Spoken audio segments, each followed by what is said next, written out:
Apartment 12? I mean, not 12. Yeah, 144? yeah. The main one, the main one. The one with the reddish orange background. Yeah, the main one we always used to stream. Oh yeah.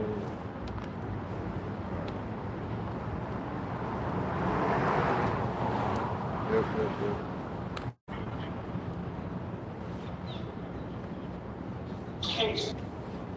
Cool. All right, Shalom.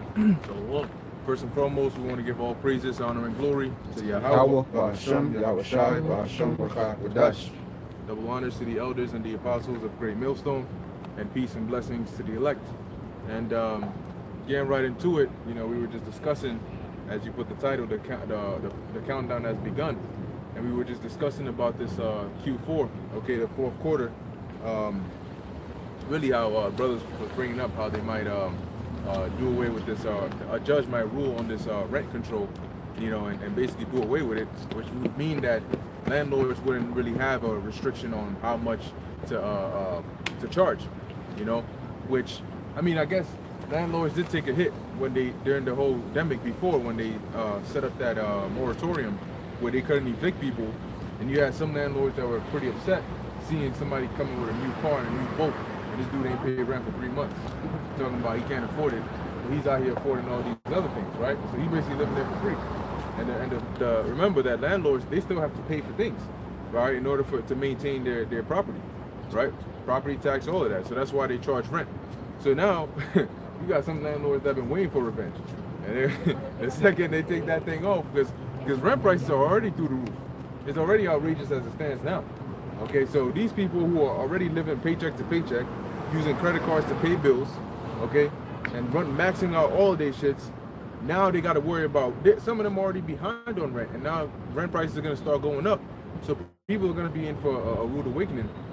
Like you were saying, the fourth quarter coming up, that's it looks like they, a lot of things might be going down. Now we got to watch and see how it goes, but wouldn't be surprised if they start crashing these things, coming in the fall. Okay? Yeah, you were saying something on that. Yeah, through the spirit, basically, like you said, the fourth quarter, that's where a lot of spending happens. A lot of companies, they go throughout the year and they make the bulk of their money happens during the fourth quarter. You got the holiday, so-called holiday season coming up. You got Thanksgiving, you got Christmas. A lot of people are shopping for that. But this year, you're not going to see that too much because that trend really started dying. You go back, 2016, 2017, that spirit of the end time, the end of the year festivities were starting to die down. And now it's hitting people's pockets so much, they're not going to be able to survive that whole Christmas year. If you're a child at home, you're expecting a whole lot this year, forget about it. Your parents going to hit you with that talk and say, listen, things are pretty bad, just like 08, 09. We were hearing that conversation. The economy's pretty bad right now, so you guys might not be getting no presents this year. So you're going to be getting a lot of that. Car prices are going out the roof. I saw a video of this guy who was trying to buy a truck, and he said, yo, I got nothing against Dodge or nothing, but this truck over here is $75,000. He said, look, bro, that's like the price for a luxury car, like a Beamer or a Mercedes. Now you got trucks going up to $75,000 at the dealership, because they're jacking all the prices up. Yesterday I looked at my internet bill. That shit was $100 and something. I'm like, wait, time out. I've been paying 80 for it. It first started at 60 sign. They moved it up to 80 sign. Now it's 100 sign. I looked at it, I'm like, nothing changed except for the bill. What happened here? So I'm about to call them and give them an earful. You see? And you got the car insurance. 2 years full. You got the car insurance, same thing. You paying a certain amount, all of a sudden they say, oh, this is how much you're gonna pay this month. Wait a minute, no explanation, no actual cost breakdown. They just put it out there and people just go, oh my God, this is my, I'm gonna pay for it. Health insurance is at an all-time high. You got people calling for an ambulance, and when they find out what the bill is, they jump off the gurney like, nah, fuck this. They're fine. They got this guy who jumped off a gurney and he took off, limping and all that, fell down, and they're like, yo, bro, we trying to help you. He said, no, I'm good, bro. You're not trying to help me, I'm good. Some dude is complaining about stitches. Like, there's a whole lot going on. And now, brothers, if you want to bring out, some more information on that, they're saying that there might be a ruling, like you said, that there might be a ruling that basically gives your renters immunity to charge whatever the fuck they want. So that's going to price people out of these houses, man. If you think you can't afford a house right now, your rent is too much, your mortgages are too high, wait till the end of this year. wait until early into next year. You see, after everything dies down, all spending goes down, and now it's time to face reality. The winter's cold. Wait till all that happens. And guess who's buying up all these apartment buildings? You got BlackRock in the middle of it. You got Chase. NGOs, yeah, non-governmental organizations are the ones who are really controlling the system as we speak. And they're the ones who are dictating how you're supposed to interact with the power they have. You see? So very soon, you're in the inner cities are going to be affected by this. All this construction that's happening, renovating and so on and so forth, there's going to be a bait. You know what I'm saying? You got to take this bait in order to live here. You know, you got to take this MOTB in order to qualify for this type of shit. You see? And if you can't qualify, you're going to be outside. And guess what? They're making laws to make it illegal to be outside, to be homeless. So that means you got to be sent to a certain shelter. And that's where the camps come in. The federal camps, known as FEMA camps. They're going to be joining in too. All right? They're going to be administering the V and so on and so forth. There's a lot that they got planned. It's about to be disseminated very soon. All right? That's right. Yeah, like the brother was saying, anything they do, man, any laws they bring forth, anything that happens in the news, you got to tie it into the master plan, which is to bring forth the Karagma, the MOTB. It's all, everything that they do, every move that they play, it's all towards that ultimate checkmate that they want to do, which is to set up the MOTB, the market beast system. But right here, this is from the website Jacobin, that's spiritual, Jacobin.com. It says landlords are pushing the Supreme Court to end rent control. Okay, this came out on August 16, 2023. And it says 2 landlord lobbying groups are petitioning the Supreme Court to overturn New York City's rent stabilization law, which would allow further countrywide challenges to rent control. Real estate billionaires friendly with court justices are backing the move. So it says, as the national housing crisis deepens, corporate lobbyists and conservative groups with ties to 2 Supreme Court justices, billionaire benefactors are pushing the court to let landlords hike rents. So rent stabilization is something that only allows a certain percentage, a certain percentage of the rents to be, or a certain percentage of the actual rent, they can only raise it on a certain percentage basis every year. That's rent stabilization, and rent control keeps the rent the same no matter who's in that apartment. It's a rent control apartment, so it can't change no matter who's in there. So if they strike that down, you're going to have a lot of homelessness, you're going to have a lot of overcrowding, which, you know, the article is going to say it. It says, at issue is a petition from 2 landlord lobbying groups asking the High Court to overturn New York City's rent stabilization law, which has been on the books since 1969 and limits annual rent increases for more than 1 million units in the city. So what they're trying to do, they're trying to make the people desperate. You know, they're trying to make the people dependent. Remember, you will own nothing and be happy. So if they make the people dependent, then the people are willing to take heed to whatever benefits that the government can provide them. You know, so that's the whole goal of making these things difficult. On top of that, they're hiking interest rates while inflation is going through the roof. And I mean, we said this was going to happen years ago, and they said it wasn't. And we told you exactly that, no, inflation is coming, and they said, no, it's not. Then they said it was transitory. And then they said it was going to be a soft landing. Well, so much for that now. And as inflation goes up, they might institute, the second they start putting in price checks, that's it. Forget it. When they start putting them checks on how much businesses can charge for certain items because inflation is too high, that is a telltale sign that the economy or the country is going down. Because the same thing happened in Rome. Right. And when they set up that situation where you're going to be forced to pay a higher rent, then people are going to be homeless, and then what's going to happen? You're at a disadvantage, and the so-called white man, biblical Edomites, they're going to have a one-up on you. Right. So they'll be able to, we'll give you housing, but you know you need to get this device up in you. Yep. So that's what they're doing. They're trying to bait the people all up into this thing. And they're going to get a lot of people. They're going to get a lot of people, man. Number one, you got the people that are down for it right now. But you're going to have a lot of people that are not down for it, but they're weak. You know, they're weak. And their weakness is going to get them to take that MOTB. And because of that, they're going to be destroyed. The same weakness that got them to take the juice. Some of them are weak for temptation and desires, and some of them are weak through endurance. Some of them, they want to live, they want to continue to live a worldly life. If you ask people that took the drink, all right, today, ask them what their reasons were. Some of them are going to tell you oh, because they wanted to be protected. Some of them are going to tell you, oh, because they wanted to be able to travel or they wanted to be able to continue living life and do whatever it is they wanted to do. And some of them are going to tell you because they needed to go to school or they needed to work. And all these reasons are weakness because they couldn't endure. Well, guess what? The same things you're able to do, we're able to do it now. And we didn't have to do it. We just had to endure. So ultimately, when the time comes with the MOTB, see, there's an explicit judgment written in the scriptures for those that take the MOTB. And there's no going around that. There's no escaping that. So if you're weak, you better start strengthening your mind. Better start praying. Pray that the Lord come. Pray prayer and fasting. That's what the Lord said. He said, watch as well as pray. Yeah. Because when you're watching and you're seeing these things, what's going to happen is, Lord, I'm seeing the on the horizon, and all I see is trouble. You're going to start, what are you going to do? You're going to start fasting so the Lord can build you up. You know, Lord, I'm seeing these. That's what a reasonable person would do. Yeah, prudent man looking forward to his going. That's it. Foresee if the evil and hide himself. There you go.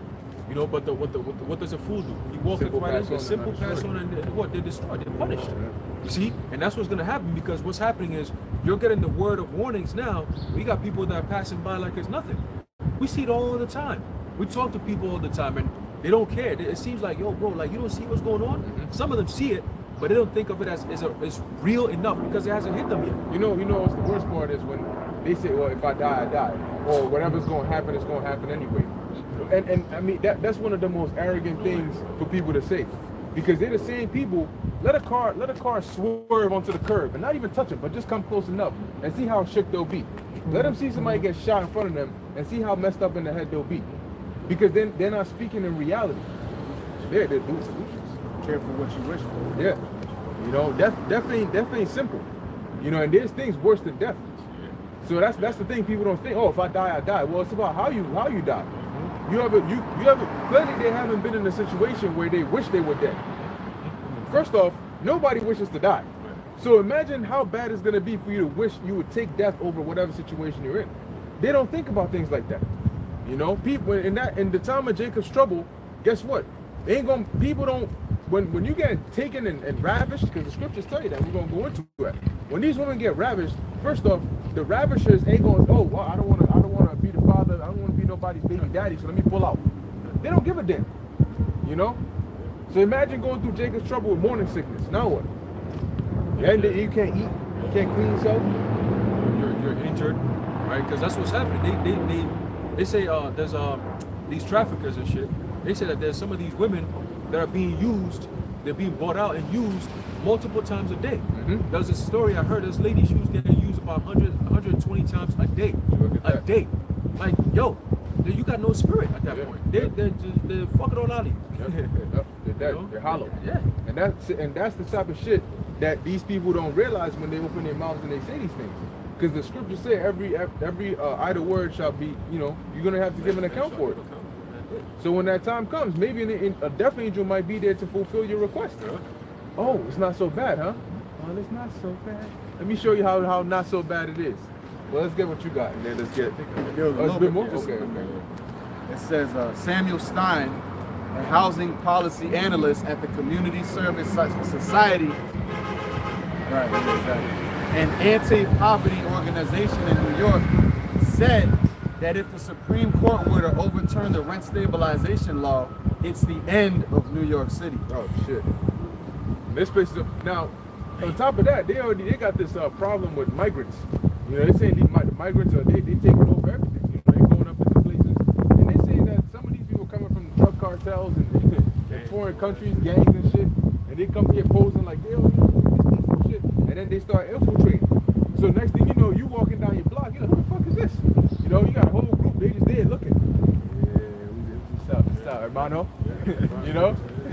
Hey, and even the mayor of New York City even said it. He said, he said, hey, very soon, he said, you know, our public spaces are being overpopulated, so very soon your personal residence is going to have to be a home of abode for these people to come in. Somebody used to find that nigga, man. He's like, you know, the churches are, you know, overflowed, so soon, you know, you New York residents, you're going to start opening up your doors, be more hospitable, and have some of these people come in and live with you. Hey, what kind of, you know what I'm saying? What is this? I'm paying rent for somebody to come up in here And they're going to use that crisis and in order to say, well, we need to track all these people that are just dispersed out here, and we'll set you up. We'll pay the landlords to give you the housing at a nice price, because the way the government budgets work, they got to spend an exorbitant amount of money to renew that budget next year. So they got to be wasteful on purpose, which is retarded. But they're going to already set it up to where, okay, all these migrants coming in, you landlords, you got space now. We kicked all these other regular American citizens are going to be taking the back seat to, you know, people from other countries. And hey, man, people are going to lose it when that happens. Hell yeah. Hell yeah. Imagine your daughter gets assaulted by somebody. First off, you already a conservative Edomite. And your daughter gets assaulted by a migrant. Man, these dudes ain't gonna want to hear shit, you know. And they're gonna tell you that's why they want Trump up in here, because he was trying to build a wall, right? And then they got Biden in there who said, leave this shit wide open, you know. But you know what else is the spirit? The Lord got the spirit on them to be coming up in here, because majority of them coming in here are Israelites of the various tribes. And when the Lord brings them in here, guess what? Some of them gonna end up in FEMA camps, right? Like it says in Jeremiah, such as are for the sword to the sword, to the captivity, for death to death, for famine to famine. So some of them are coming in here to be a part of the great judgment. Because you're going to come up in here, then they're going to lock shit down, and then the Lord's going to judge your ass in here. But Rex 84 is based on that. Yes, it is. Yeah, it's based on that. It says it's based on the influx of those migrants coming in. Right, exactly that. You know, it was based on the influx of migrants coming in. It opens up the way for them to come in and start arresting people and shit like that. And that's why they're going to use the FEMA camp. That's it. Because Rex 84 tells you they have these facilities set up already, and they have personnel in there. And it's already fully functional. Yeah, the trigger for that, like you said, it tells you in Rex 84 that the trigger was migrants coming from Central America, South and Central America. You know, so we're at that point. Oh, they also came out with a law, the Supreme Court ruling. This was, I believe, 2021, and they said that anyone who's living in a 100-mile radius of any ports, all right, you could basically they could come take you out. You know, the feds could come and take your ass out. And they said that includes, not just when they said border, they're not talking about just East Coast, West Coast, South and North. They're talking about if you're close to a airport, that's considered a border, because that's the land before you go to a different land. So that's also a border. So if you live in any 100-mile radius of any border, and when you look at it, most of the population is all circled around. The inner of America is not really as populated as outside of it. Because you have East Coast, West Coast, South and North, not really so much in the middle. You know, that's why you got Missouri and all these different states. They use those lands as their underground bunkers and all that shit, because most people are not living there. But the outskirts of the country is where you have mostly of JCAT. So they said, look, we just gonna push people towards the outskirts of the country, and then we're gonna come in and do what we gotta do. You know what I'm saying? Those 15-minute cities that they got planned and all that is really them using these artificial weapons to push the population to different parts of the land, and they come in and they control that shit. Right. You see? So it's all being done by design. It's been happening since the 50s, the 60s, the 70s, but now all those plans are being made manifest. Back in the 80s, when you're reading about these plans, they looked at, oh, these are conspiracy theories. Oh, they say by 2021 they're gonna be doing this. No, that's not gonna happen. That's too far out. Well, guess what? We're here. Right? We're here and we're living these things. It's all being played out in front of us. And it seems like we're the only ones who can actually pinpoint these things and give that warning and say, hey, these things are written in the scriptures. This is what's going to happen next. But most people are not paying attention. Yeah, I saw a post that said everybody owes their conspiracy theory friend an apology. Last couple sentences. It says, rents would go up significantly around the city, he continued. There will be a tremendous amount of displacement. You will have a lot of people leaving New York City. You will have a lot of homelessness. You'll have a lot of overcrowding. And guess what? Then the government's going to have to do something about that, right? Of course they are, because they're the ones who set it up. They want to be in a position where they got to do something about it. You know what I mean? That's the problem, reaction, solution. You know, they got the solution ready, but see, they work in reverse. You know, it's not okay, there's a problem, let's find a solution. There's a solution, let's create a problem that's tailored specifically to this. So you ever wonder how it is that they came out with a Vanessa within what, 6 months? Because they had the solution on deck. Bunny's already creating one right. He's one right now. And people are not having it at all. They're gonna see some major uproars, man. Like the Lord said, right? Nation rising up against nation, kingdom against kingdom. and we already seen wars and rumors of wars. So things are getting intensified. But I believe there's an article that I saw. I didn't really go into it, but I saw the headline. It was saying that Russia just activated their nuclear intercontinental. Yeah. So they're already ready to press that button. They're ready to go. So all the law got to do is send that signal and let's get this thing popping. And that's a few months from now. You see what I'm saying? They're saying that NATO is planning to do some type of actual attack in the spring. Yeah, against Russia and then blame it on Russia. I'm like, how the fuck is that even gonna work? Well, they've been doing it, Ukraine and all that, right? Propaganda and everything. You know? But we got it. Oh, when are they saying that this rule is going to take place? September. This month. month. Of course, crazy, of course. And it's getting hot. And then what's going to happen? It's getting ready for that so-called dark winter that they've been talking about for all these months, all these years. Black Swan events and all that. They showed a clip, real eerie clip. A real eerie clip of a dude who was dressed like a woman and he was dancing on stage, performing like he was doing some type of performance in front of mad people watching. And as the performance is going on, the motherfucker is turning into a black swan. Oh, yeah. Okay. So he's doing the dancing, the theatrics, and all that, and the people are like, woo, clapping. And then at the end of it, he fully transitions into a black swan, and he stands right there, boom, in front of everyone. Yeah, and then right lights over go their out. heads. Yeah, and the lights go out. Okay. I said, oh shit. We saw it. Well, looking at it, I said, oh, there's a subliminal message to that. But the rest of the people, yeah, it looks like an art form. Mm-hmm. Nah, that's how they get you, man. Remember that they have to. I think it's in one of their laws that they gotta inform the people of what they're gonna do. It's a part of their witchcraft. Oh, the art of the method. Yeah. Before they do it, they gotta let them know. Yep. You know, and pretty much that's kind of like mimicking the right hand side, right? Mm-hmm. Because Amos 3:7, surely the Lord will do nothing, but He revealeth the secret unto His servants the prophets. So now let's go into that. And what you got, Zechariah?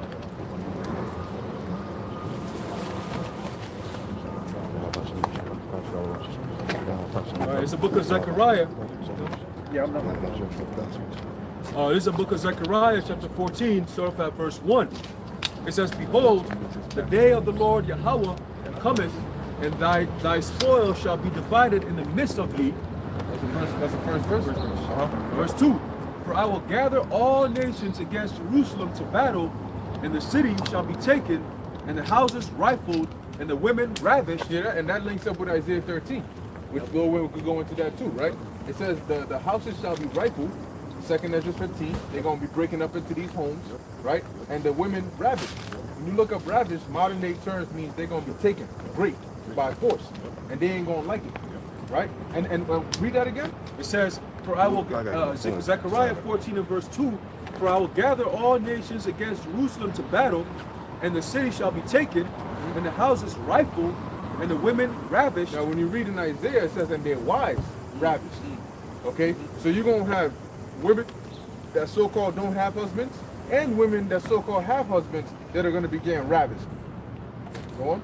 It says, and half of the city shall go forth into captivity, and the residue of the people shall not be cut off from the city. Yeah, so pretty much when you read it in Zechariah, a lot of chapters in Zechariah put in a very metaphorical, poetic form.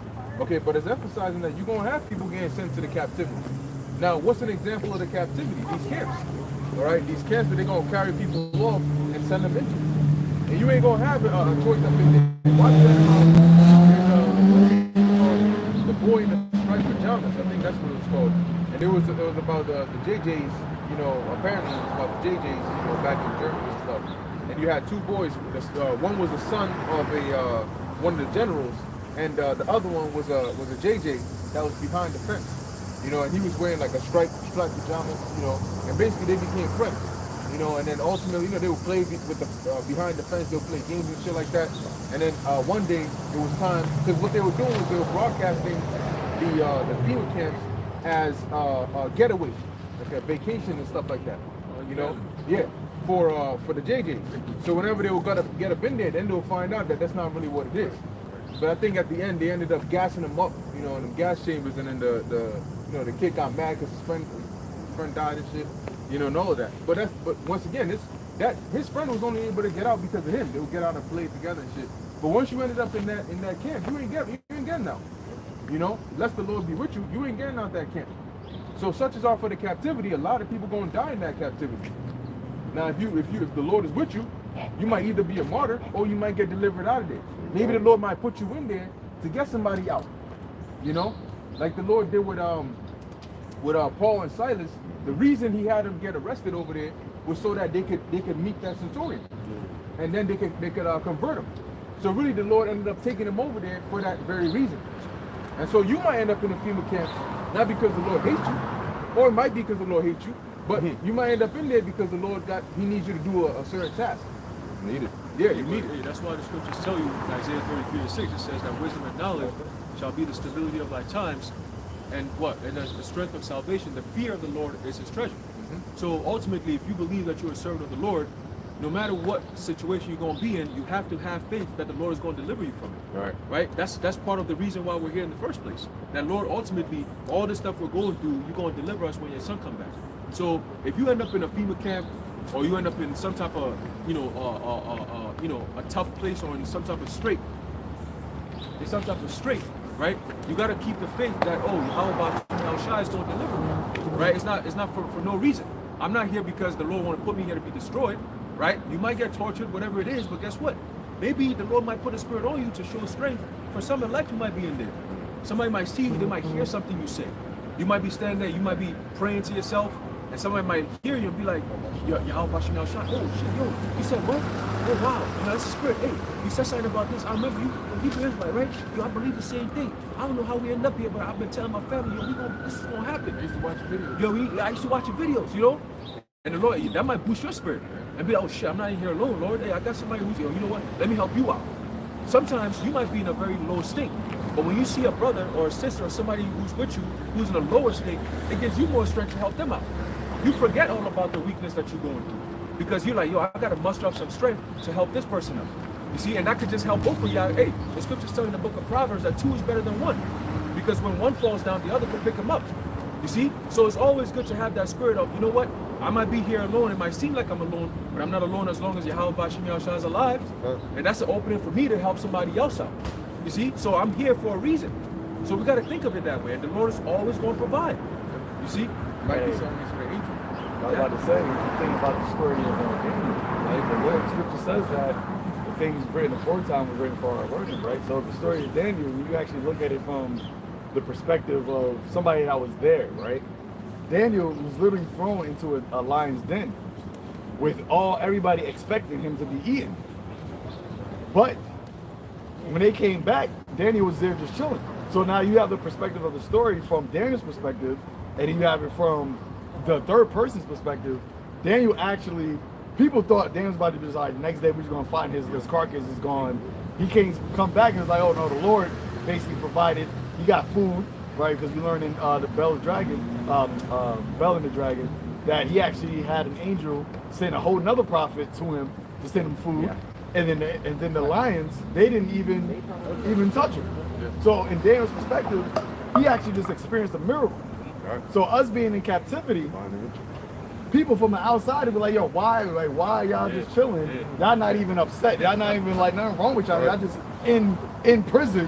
Y'all just chilling. Yep. I'm like, oh yeah, no, because like my brother just came out of nowhere, gave me some food. The lions, they just chilling. I ain't bothered, they ain't bothered. So what's the problem? I ain't gotta work no more. I ain't in hell, I ain't gotta work. I'm good right now. Right. And that's like how to say, oh, then should my chosen be known? Like Lord said, I'll be with you. Right. So that's how we're gonna feel that peace, that sense of peace, where everything just going chaotic. Lord willing, we be those men. And people are going to see that. Some of the Lord might have, with Paul, right? Peter, was it? Angel came and he delivered them. Yeah. So it's like, yo, we're going to literally we read these things, but we got to actually remember the Lord's going to put us in those type of situations, and we're going to receive those same type of deliverances, those same type of spiritual divine intervention, to where we're going to literally be at peace. We're literally going to be at like, oh, hey, man, we're with me, I'm good. Yep. And we're going to be serving, praising the Lord's name even more. Right. Like, and in the midst of a concentration camp, just imagine how hyped we'll be. Yeah. We get hyped now. It's a small thing. Yeah. They call like how much? We get hyped now by ourselves. We have the actual like food manifest, an angel come. we see lions and they just chilling and looking at us, we gonna know that's immediately the Lord. And that name's gonna be even reverenced even more. They're like, no, who do you, Yahweh Bash? Why you keep saying that? Yahweh did this. Yahweh said this. That name's gonna, that's how it's gonna be like, who is this God? And it's gonna just be amped more and more and more. So he just manifests. That's him. There you go. There you go. That's him. That's weird because we started the lesson. The countdown has begun. So Yahweh like you said, return? So his name. That's what it is. That's it. Yahweh Shai did this. But who is that? Who is that? Boom. There you go. Them who love his appearing. Because nobody else is going to be waiting for that. This is going to be a dark day. Word. He said, It's going to be, it says it's going to be, Dreadful terror. who shall, woe is you that desire the day of the Lord. What in this for you? we hoping to be delivered out of it, you know what I'm saying? So Yeah, I believe Daniel got thrown up in there twice. The Oh, first yeah, time yeah. with Darius, and the second time with Cyrus, when he got fed by Habakkuk. Khan, yeah. So here we go. You know what I'm saying? I've been here before. Hey, and I believe there's an account where Daniel actually said that the angels came and closed the mouth of the lions. That's why they didn't eat them. You know, so I'm like, oh shit. Well, we always got to remember the Lord has power over the elements And the animals. and the animals. Like you could be in a freezing cold temperature, and the Lord could just put a spirit on you where you're not even gonna be cold. What's the brother? A winter soldier, right? They be mad. The brother got a light ass sweater. He be like, yo, how the fuck you surviving? And he just be like, hey, I'm just, hey, you know, the Lord could do that. He controls the elements. Or like the three holy children. When you that's two perspectives, right? Because when you read the one in the book of Daniel, it tells you the external perspective, but in the prayer of Azariah, it tells you what was actually going on in the middle of the fire. Yeah. Get that. Yeah, that's that. the apocrypha. Yep. Yeah. may I bring out a quick precept real quick? This is the book of, matter of fact, I'm gonna start at 4. This book of Exodus chapter 19 verse 4. It says, "Ye have seen what I did unto the Egyptians, which were present rulers at the time, and how I bare you on eagle's wings and brought you unto myself." And then verse 5 is where it gets good. "Now therefore, if you will obey my voice indeed and keep my covenant, then ye shall be a peculiar treasure unto me above all people." And that's the point. For all the earth is mine. Well, he said the earth is his footstool. Go. So, I mean, Word. Take the feet up. You got control of it all. Yeah, Father but Spirit. like in that precept that we're gonna get, they were rejoicing in the fire. Yeah. Now, how the hell you go into fire? And that's why the book of Ezra was bugged out. Yeah. He's asking his people, hold up. They put him in there, right? I know we threw 3 people in there. Why do I see 4? Why the 4th one look like an angel? And then when they came out, it said, look, when they came out, if you weren't there, you wouldn't believe they got thrown in fire. Because it said their hair was singed. It didn't smell like they came out of fire. That's good, yeah. That's crazy. That's wild. So He the said the angels fire were was so hot that the plums I put them in Killed there. them. Killed them. Yep. It when they killed opened them. that Yep. thing up. That, and Lord like, oh yeah, nah. Oh, that's what y'all okay. Just because y'all confess my name, let me show you something real quick. Let me show you something real quick. Okay. That's what I like. Go on fire. Yeah. And they said that it was turned up 7 times more than normal. Yeah. It's completion. It's going to be turned up on us as well 7 times completion.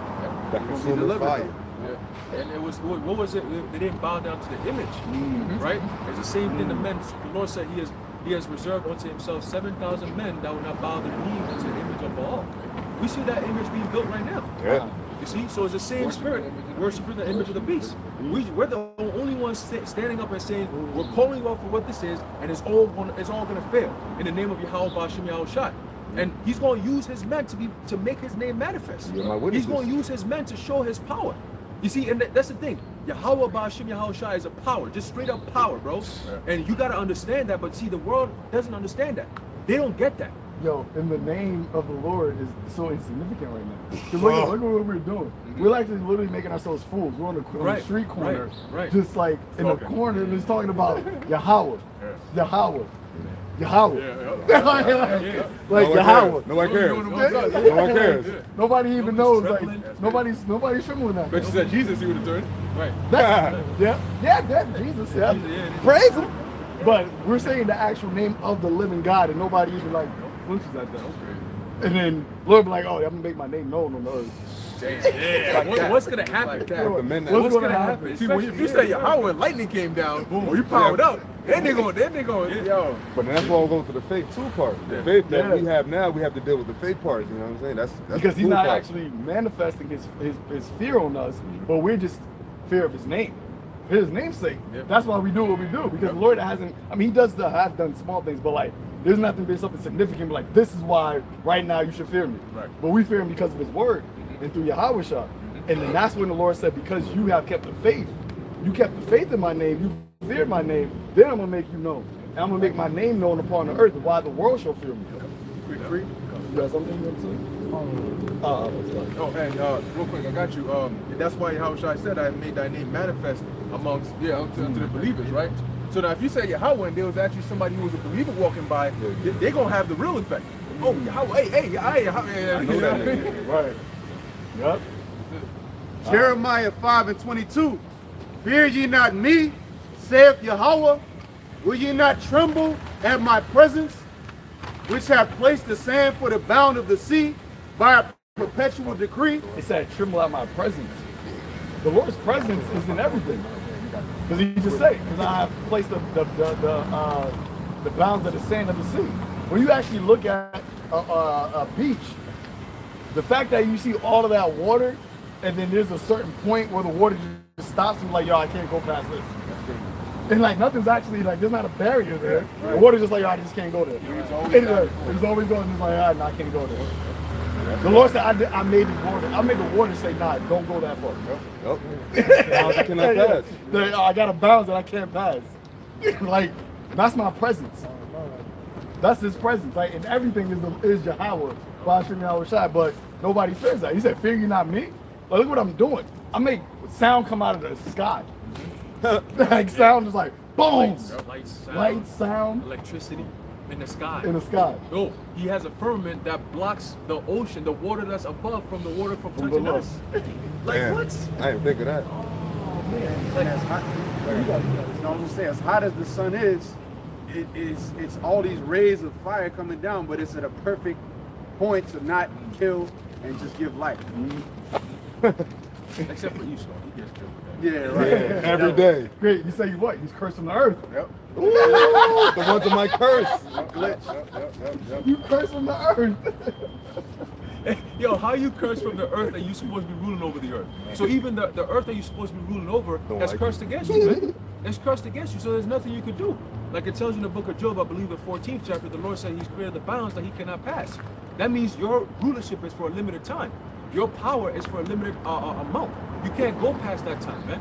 That's you trying to, what you're trying to do right now is you're rebelling against what the Lord has already instituted for you to do.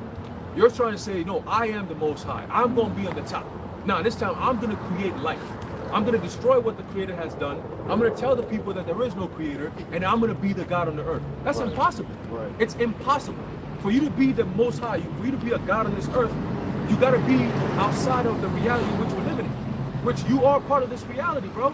Yeah, The that's Lord why he's trying to create an augmented reality. There you go, exactly. God of that right. reality. So he's trying to create his own world so he can control that. In order for you to control this world, you got to be outside of it. Right. You got to be outside of time, matter, all that stuff. The Heavenly Father is outside of all that. That's why he can determine what happens next and so on and so forth. You see? So Esau, you got nowhere else to The go. Ancient of Days. The Ancient of Days. Everybody lives in a day. Yeah. Lord said, nah, I created your environment to live in. I created your time. I'm outside of that. That's crazy. Yo. You know? But Yep. It says, will ye not tremble at my presence, which have placed the sand for the bound of the sea by a perpetual decree, that it cannot pass? Hey, it's a perpetual decree. That's everywhere you go. That's why you got beaches all throughout the earth. Because all of the water everywhere got the same order. Where there's sand at, you can't go past that. Wherever there's sand, that's where you stop. That's the order of the water.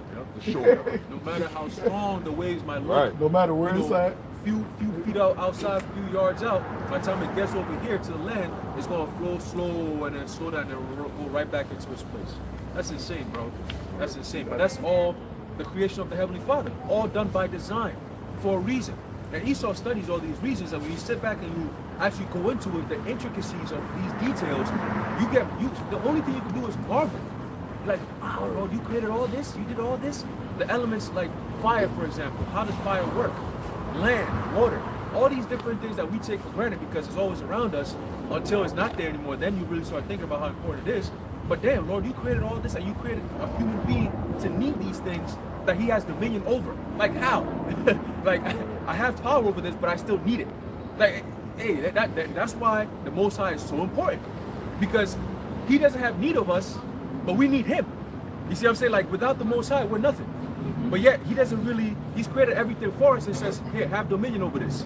I'm gonna be having power over you. I'll give you everything you need, but you're gonna have dominion over this. You have power over this, but you still have, you need the things that you have power over. That's amazing. You see what I'm saying? Self-sustainable on its own, except for this devil. That's why Esau gotta go. You see? That's why he gotta go, man. And going back to what we were talking about earlier, about how he's created this fraudulent world, all this deception, all this bullshit. Esau, you're going fucking down, all right? Right. You're going down. Right. Your time is up and you're going down, all right? Hey, that's why the scripture says sustainable. Not scripture. Esau's going with the sustainable development. Right. That whole 2030 agenda, sustainable meaning what? It sustains itself. Yep. The way the earth is supposed to be ran is it actually is alive, so it sustains itself. Yep. But Esau, being the curse from the earth, he actually is destroying the earth. The things of the actual earth that sustains everything, because everything comes from the earth. Everything that life comes from the earth, so it actually is supposed to be literally a sustainable circle.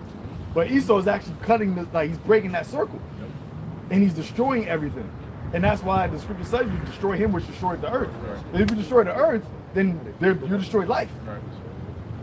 If you destroy the days, there shall no flesh be saved. You literally destroy the actual the earth, The fabric of the earth itself. which will be life. Yep.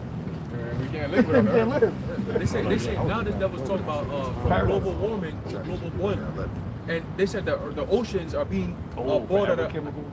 forever chemicals. Yeah, exactly.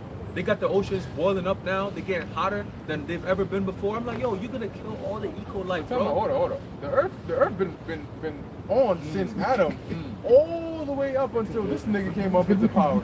Within this span of less than 1,000 years, all of a sudden the earth is in global boiling. So you don't fuck it up bad. Bruh. You don't fuck it up that bad in this short amount of time. That's crazy. You got forever. No, forever is a long time. You don't even know forever, nigga. You're like, we don't fucking shut up in your kingdom. Like that's the pride of him. That's how you know, like the way that we gotta renew the earth is not have to be from the divine. Yeah. Because Esau is saying like, if anybody controlled the earth the way we did, they got to the height and power. They forever fucked it up to where no technology here can ever fix what we did. There's no technology, no power can fix the shit that we did to the earth. And that's why the Lord said, like, yo, I'm gonna have to literally bring it, not to cleanse it, bring the fire, heavenly fire, cleanse it, and then I'm gonna have to have a divine order on the earth in order to fix this shit, man. They say they got the space debris. Yeah. Nigga, Yeah. what? First of all, the waters, you fucked up the actual waters on the earth. Then you gonna fuck up the waters in the Waters up in heaven. You heaven, gonna yeah. fuck up the waters in the heaven. You know waters, you need water to live, nigga. Like you trying to fuck up the actual, the Lord's house. Yeah. Like you went outside of this mansion. You said, nah, I'm gonna fuck with that. Let me just go and put space, the garbage in space. Damn. I just want to make a quick point. If I may make a quick point, I've seen this video on social media. This lady, she took rainwater. It was raining. She took the rainwater and then she put tap water. She had equal cups. She put she let it rain, fill up that cup, and she put tap water in the other cup. And she put some kind of device. I don't know what that shit was. I don't want to say it's a filter or whatever, but she put it in the rainwater and she put it in the tap water. And I forget how much time went by, but over the time, it was just like mad weird looking shit in the tap water, yo. It looked disgusting. Disgusting, like, yo, disgusting. And everybody like commented, yo, this shit looks crazy. Like, I'm talking about it was multicolored, it was lumpy, it was this, it was that. It was like some weird shit. I'm sure brother that shit, cause like that shit really like, cause you know, there's a thing about tap water, like that's a major thing that's killing Jake. No, that was the thing. Like, you ain't care for no water, you gotta drink tap water. And this guy, Eric Adams, talking about drink your tap water. Yeah, It's wild. Yo, but you know it's the spirit, right? Because the rainwater didn't look like the tap water. nah, it was stay clear. So more like, I mean, obviously he still claims he has like filtration systems for the tap water, but if you really think about it, the Lord got a natural filtration system because what they call the water cycle or whatever, where it goes through evaporation, you got runoff or whatever, then evaporation, and then it forms in the clouds, and then it comes back down again, right? So that's a natural filtration, you know, because that evaporation that goes up when the water comes back down, you know, liquid evaporates. So you have urine, you have all these things, but yet when it comes down as rainwater, it's still clean. Ooh, and that's why he's putting the fucking barium, aluminum, Your chemtrails and stuff. or all, you're putting that in the sky to fuck up the waters. That's why when it rains, Yo, you have this guy's clear, crazy. smell. Like whenever it rains, because the water purifies the land. Yeah, ozone gets released. Ozone release, exactly. Especially when you wake up in the morning and you go to like a mountainous area, you get the purest form of oxygen. Why? Because overnight, what happens is during the daytime you have all this energy, all this people, carbon dioxide, everything that goes on, and of course there's sunlight.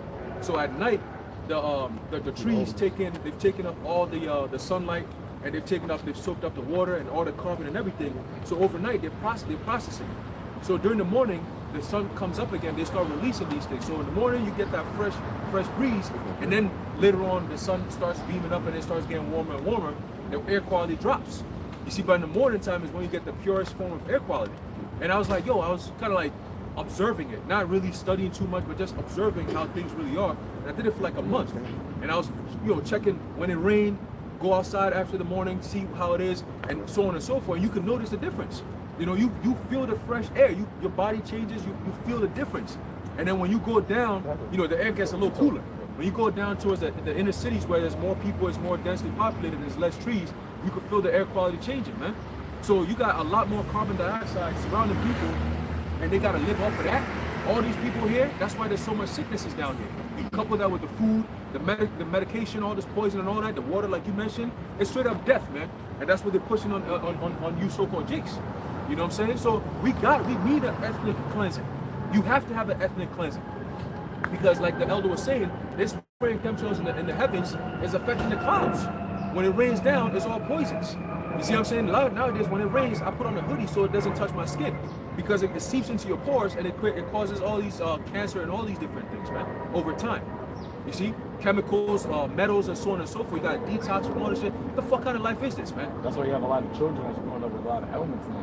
Autism. Yeah. Like even their bone structure is not even like as dense. I was just talking coming up here, I was like, even like my son, because the way our generation was the last generation we were saying that was actually out and playing, like on parks and shit. You don't really see kids doing that no more. And I was talking with my son, I would like race him, right? You would think like somebody that's younger, they would have more energy. I would race, we would run outside and race, and he'll keep running, and then he'll get tired to the point where you have to like actually sit down and I need water. I'm like, yo, you 9 years old. It's like, I need water. I'm like, why is this happening? It's because the way that society life is, and like the actual the earth, because remember we're talking about the earth is being destroyed, we come from the earth, so like the actual humans are becoming weaker. Like children are becoming weaker, their bodies, their immunizations are all becoming weaker through the way that Esau is building society. And on top of that, he's putting all this death in the air and in the food and the water. So actual humans are not as strong as they were even in our. We're seeing it. Like even from our generation till the next generation, it's like, yo, y'all just mad frail. Like even these little young kids, they just mad. Nobody really got like muscle like me on your bones. Like y'all got little skaters, little punks, like mad skinny and shit. They're lanky. Like you don't got no real like meat. Like how you gonna defend yourself or anybody? Right. I got a precept for you. This is Isaiah 40 and 30. It says, even the youths shall faint and be weary, and the young men shall utterly fall. There you go. Yeah. Like that's literal, man. Like these little kids, man. They're like but it's not like I said. It's the actual, because it's the way that Esau is conditioned the earth. Like kids don't want to go outside and play. Everybody just tapped onto technology. They don't want to interact socially, and like the actual things that they're eating isn't nutrients to their bodies, so they're actually a little malnutritious. They're malnutritious without actually looking like they're malnutritious. They're malnourished. Malnourished. There you go. They're malnourished. And that's why the scriptures say, menstruous women shall bring forth monsters. That's why you have a lot of these deformities with these children nowadays.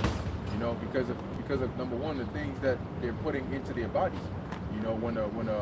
First off, when a woman is pregnant and she has a child, there are specific things that she should and should not do.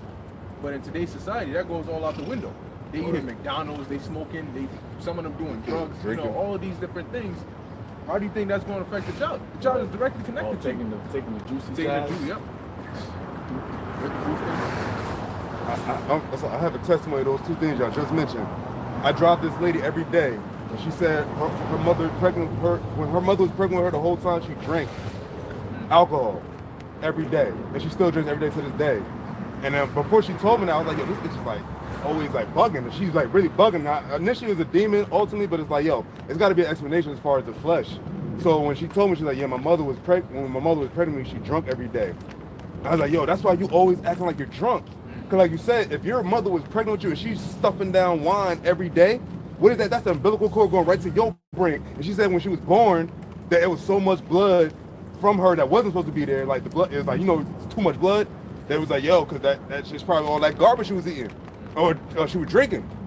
And it said she has learning disabilities, all that. She's permanently fucked. And I was like, yo, your mother, damn, your mother like screwed you. Put that vessel, Yeah, that spirit, in that that spirit, type of vessel. the spirit in that vessel, right? But imagine how much wicked spirits are out now because everybody's fucked up. And like Wine these spirit. demons, like the women that having children now, their bodies just completely fucked up. Bring forth GMOs, monsters. GMO foods. GMOs, like the air we're breathing.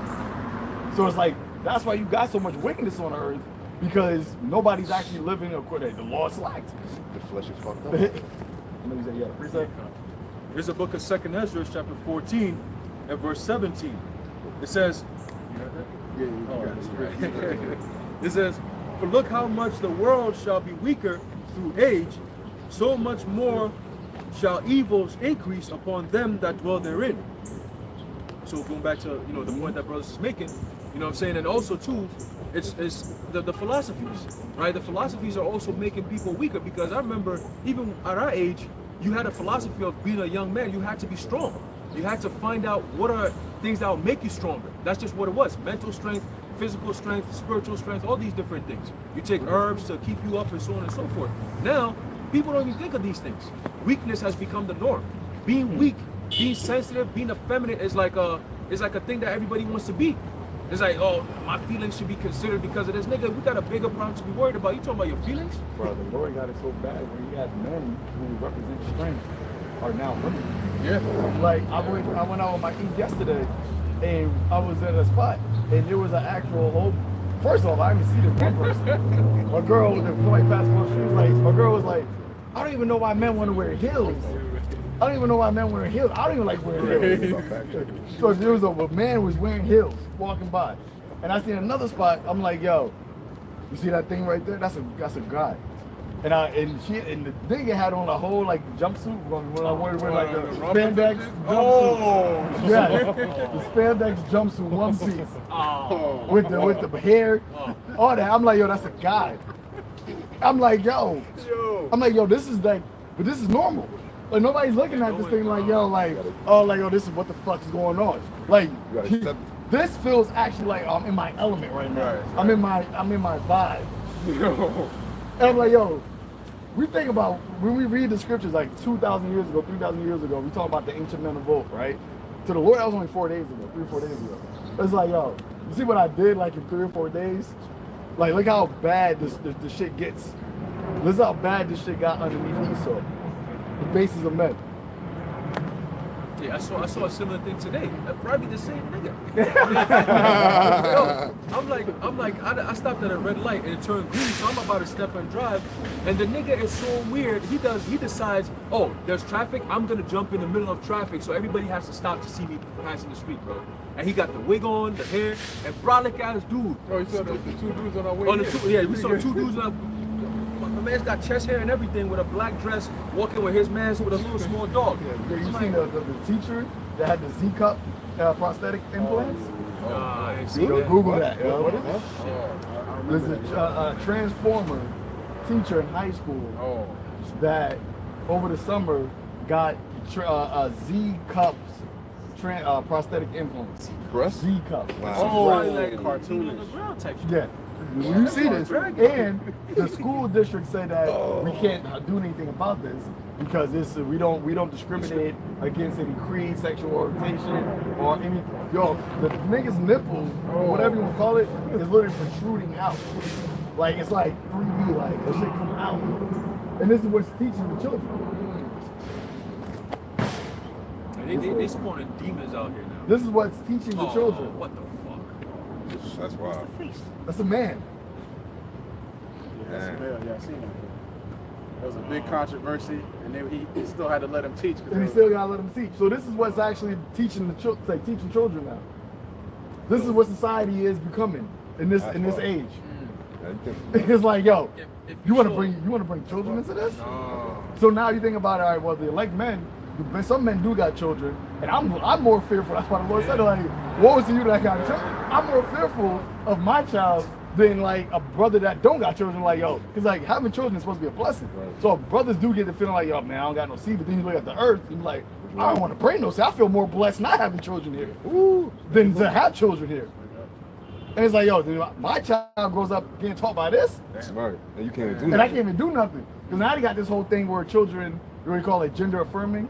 So like the states now, if your child wants to go and be called like you got a boy, your child wants to be called a girl, they have to be called by those pronouns, and the actual schools don't have to tell your parents that they're basically changing up when they go to school. So you just gonna be at home, your son You won't gonna even come know. as a daughter. No, you're gonna be at home. It's gonna be a daughter at school, and at home it's gonna be your son. And you won't even know because there's laws to protect the children from their sexual affiliation, preference. Oh, wait a hold. Excuse me. You said that so if your son, you have a son, and he want to be dressing like a girl, he can go to school. Basically, he's basically living double lives. Yeah, and the school doesn't have to inform the parent that your child is now a girl at school. Damn. And remember, that's where your child spends most of the days at. Yeah. Most of the things that you well, I remember more being in school growing up than being with my parents. Right. So that's their life. That's what life is, and they're actually allowing that. They're actually promoting it. They got councils, they got little groups, school groups, the switchers, like all these different things. You got councilmen, you got senators, you got all these people that are now actually transformers that are making laws. Like this is life. This is the type of actual life that Esau has created. This is why this has to be the last generation. This is it. That's why they call them Gen Z. And then the next generation after, they call them Gen Alpha. I've been hearing this shit. I'm like, Gen Alpha where? Gen Alpha where? You going to I think it was Alpha Zeta. Alpha I think Zeta? they combined it. The beginning and ending. This nigga is an alpha. And he calls it what? He said I should be your this is salvation. He puts himself up as saving the earth. Remember, that's what the whole reset is all about. So he's saving the earth by creating this, and he's calling it the beginning and ending. This is it. This is it. Things are car you guys like. Oh yeah, I was just gonna say, and the wicked thing about Esau is now they're making the process of homeschooling your children even harder with the paperwork, and now you have to designate a certain area of your home to basically as a school. You know, a lot of Jake, we coming up poor, little ass apartment. You know what Or I'm you saying? just be in the kitchen on the table. That's where you did your work at. Yeah. Mhm. But that's all done by design because they want to take away the supervision of the parents. Right. You know, and I remember this back in like 2015. They were saying it that very soon the government is going to be watching over your kids. When does that he started that? When this word actually spread out. That's when he's actually like, yo, nah, I don't know. Yeah, they go on defense. Because what are we gonna teach our kids? Like I was just telling my brothers, like, yo, if my son was with me all the time, he wouldn't even know what a Christmas is. He wouldn't even know what the things like none of these things. He wouldn't know what that is, and he wouldn't miss it because he never grew up that way. Only reason why he now thinks about it because he grew up in that type of environment. So it's like the Lord has it where the actual truth is out, and then we can't actually teach it unto our children, which is in the law. We're supposed to the rising up to the sun, to going down, write it on the doorpost. Like you're supposed to actually have conversations about Yahweh Shem Shai with your children. And like no, you gotta actually sit down and teach them, but eventually they're a sponge. So that's what they're just gonna know. Oh, like Yahweh Shem. Like remember, we grew up just knowing Jesus because that's what we grew up with. So imagine our children's growing up, oh Yahweh, another Heavenly Father Yahweh. Yep. Oh yeah, Yahweh's my father. Like that's it. They just know that the Lord is just normal to them. But he's all like, oh, so now we start passing that information down, that'll be problematic to Esau. So he created this whole shit where now you can't even be in life where you can't be around your children. Right. I'm gonna make life so hard that you gotta actually bring your children to our institutions, and then we're gonna teach them the worst of the worst. Right. During their most formative years, Sponges. where they could be sponges, they learn everything. You got kids now. You got this 5-year-old talking about he lets his mom paint his fingernails and his toenails. You know?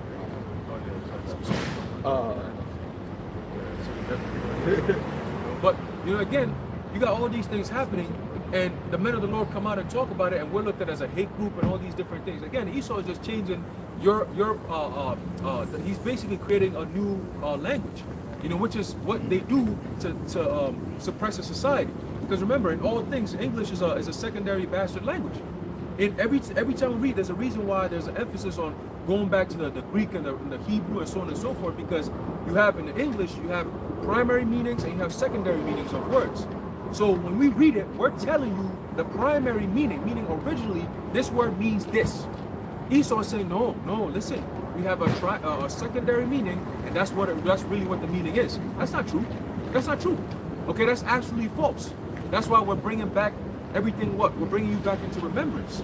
You know, we first got to be broken out of what you know as a norm now, in order to understand how things really are supposed to be. You see, now you gotta, okay, oh shit, things are being done differently in the Eastern Hemisphere until today. You gotta convert that from Western mindset to Eastern mindset. And then you gotta take it up another level and go into the scriptures and go based on what the scriptures are saying. Sometimes that's too hard for people to do. But through the Spirit and power of Yahweh Hashem Yahshua, if you're of the elect, it's a one-time click and you got it. You see? I got a quick precept. You talk about the language. Genesis 11 verse 1, it says the whole earth was of one language and of one speech. And when you go into that word language, it says through the idea of termination or language. It says termination. Okay. It says the language of speech, the binding, the border. Well, I thought it said determination, but it says through the idea of termination. But it just made me think of, like, in order for you to be like of one language, also that's like you being of one mind, like you having the same like binding idea to do something. And now what Esau is trying to do through his NGOs is all create one type of idea on the earth. The Great Reset is going to be the idea of basically serving the beast. We want to make everything right. That's why you have this whole push of like global of the LBG community. It's like a global push, right? Everybody, he's trying to get everybody to accept that. That's why the whole thing in Uganda and Nigeria became such a thing, a big deal. You have this idea of like the world, the way that the system is being ran, the safe and effective, right? Moving to electricity, right? Electrical devices, going away from fossil fuels. All that is this idea of ultimately going to that work for Rocky. And that's how he's going to push. All right, this is going to be the idea that's on the earth. This is going to be salvation. This is going to be God. You're going to get rid of the Bible, the idea of fearing the Lord, the one and living God, and this is what you're going to fear. This is the rules that you're going to live under. Right. That's why the Most High will destroy the ass. Jeremiah 51:30. The mighty men of Babylon have forborne to fight. They have remained in their holds. Their might have failed. They became as women. They have burned her dwelling places. Her bars are broken. The mighty men of Babylon have forborne to fight. The other militaries of the world are laughing at America, man. You got Transformers. You got a bunch of effeminate weirdos. You got people that dye their hair pink and neon blue. You know, and this is what you call a military? That's why the Russians are laughing at your ass, man. The other nations are laughing at your ass. That's why they're coming together with the BRICS, because they're rejecting the wine that you keep pushing and forcing the nations to drink. They're rejecting that wine. So now your women, your men are becoming as women, you know, whether they actually put on a wig or they actually have an effeminate mannerism about themselves. You know, this is just all a sign of America, Babylon the Great's decline, man. You know what's funny, because where was that in the First World War? John, you saw the women, he said he had hair like women, and they wore that little thing, right? But like now, Esau actually created to where like they actually have hair like women. Like you got Transformers. I think the brother seen that video where they were using a cross-dresser to recruit in the Navy. Yes. Like that, they were using an actual cross-dresser to recruit into the military, and like you could be yourself here. Drag.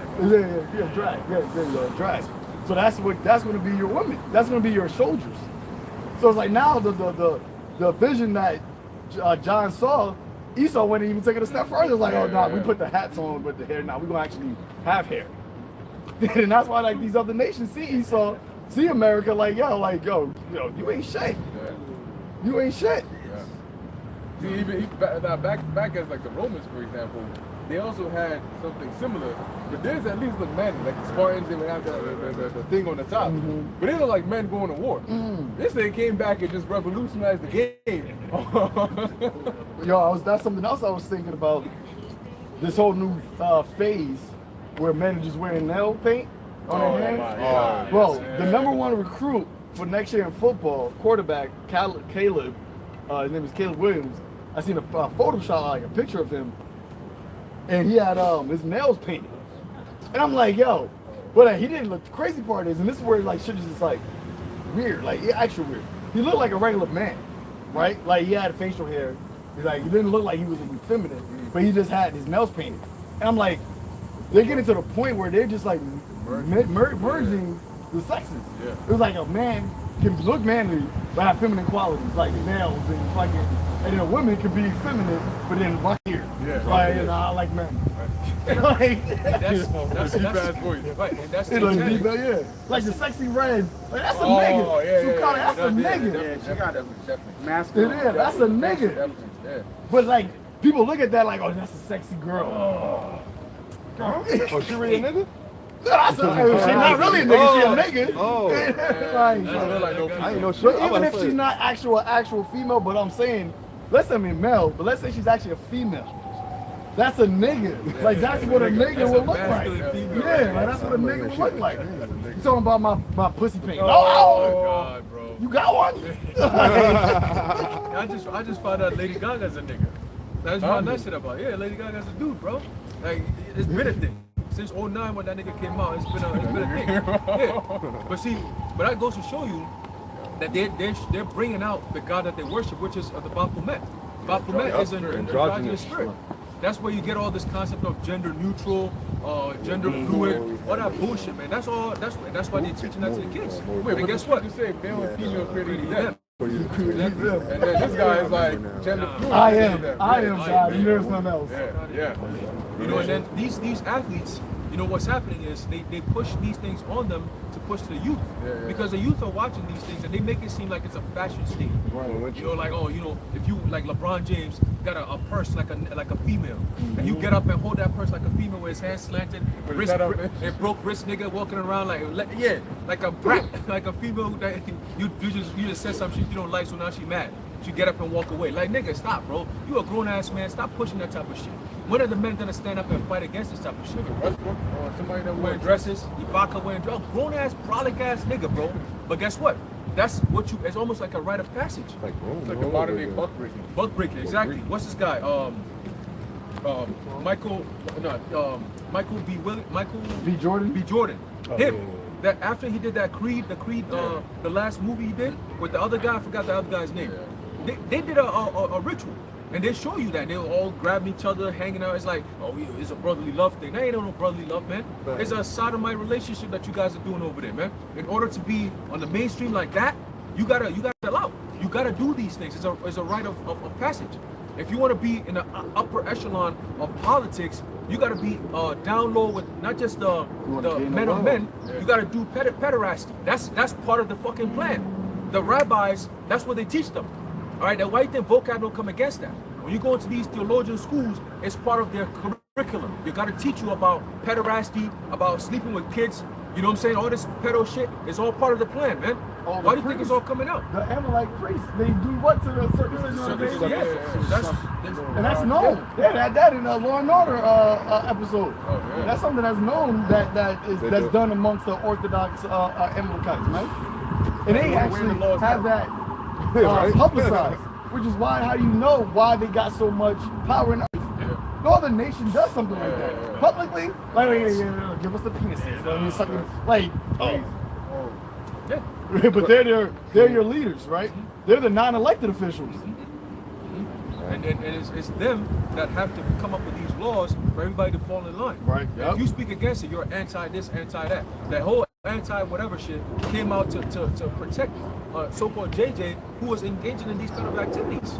And people are gonna what? Speak against this, so they said, oh, if you do that, we're gonna label you an anti this and anti that.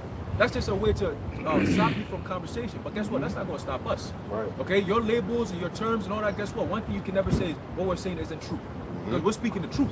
You can label it whatever the hell you want. Guess what? You do that just to deter the unbelievers from believing the truth anyway. It's all a stumbling block. why But they call we're it not just gonna stumble. misinformation. Misinformation. Disinformation. Yeah. I got a quick precept. This is Hebrews chapter 12. Somebody else has something. No. All right, this is Hebrews chapter 12, verse 16. It says, lest there be any fornicator or profane person as Esau, who for one morsel of meat sold his birthright. So even the Apostle Paul, making reference back to Esau, referred to him as a fornicator or profane person. Now, we know what a fornicator is, right? A fornicator, in a physical sense, fornication is basically unlawful, sex. And In the Greek is porneo. right? And then you have the spiritual sense, right? Which is an idolater and so on and so forth. Now, if you look at the man Esau himself, what we know about him is, he was a cunning hunter, X, Y, and Z, right? But why is Paul referring to Esau, which he ain't really just referring to the man, he's referring to his nation, because the scriptures say Esau is Edom, okay? So it's him and his whole line. And of course the Apostle Paul would know, because the Yahweh Shai told him. So he was not only learning the scriptures, but learning the spirit as well. That's why when he gave this advice, right, concerning these books there, his writings, he said, look, these ain't commandments in the law, but it would behoove you to take heed to this. It's just like Yahweh Shai told him. I am the law. That's why he said, yeah, I'm not that. That's why when they asked him about the Sabbath, he said, what do you mean? He pressed it. On the Sabbath? He's Yahweh. That's why the Apostle Paul calls Esau a fornicator and profane person. And now you see what? Profane people outside the temple. Right? And that's Esau. Esau is the number one motherfucker that's outside the temple, because there's a book that I'm reading, they go into the scriptures and they do the opposite of that. They'll say, oh, well, you said you can't live with somebody of mankind. Well, you're not a man until you're 12 years old. So until you become 12 years old, you're not really a man. So this law don't apply to you. We can do this to you then. It's like, the intricate parts of the law, they'll go into, okay, well, it says mankind. So, well, that's not mankind yet. So we could live with you. As early as the age of 3 years old, man. That's what they do. That's what they teach. All right? And we can prove that.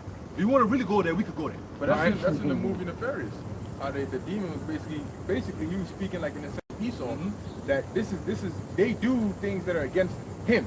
Right. And in order to do that, they come after the people, to try and anger him or try and get back at him.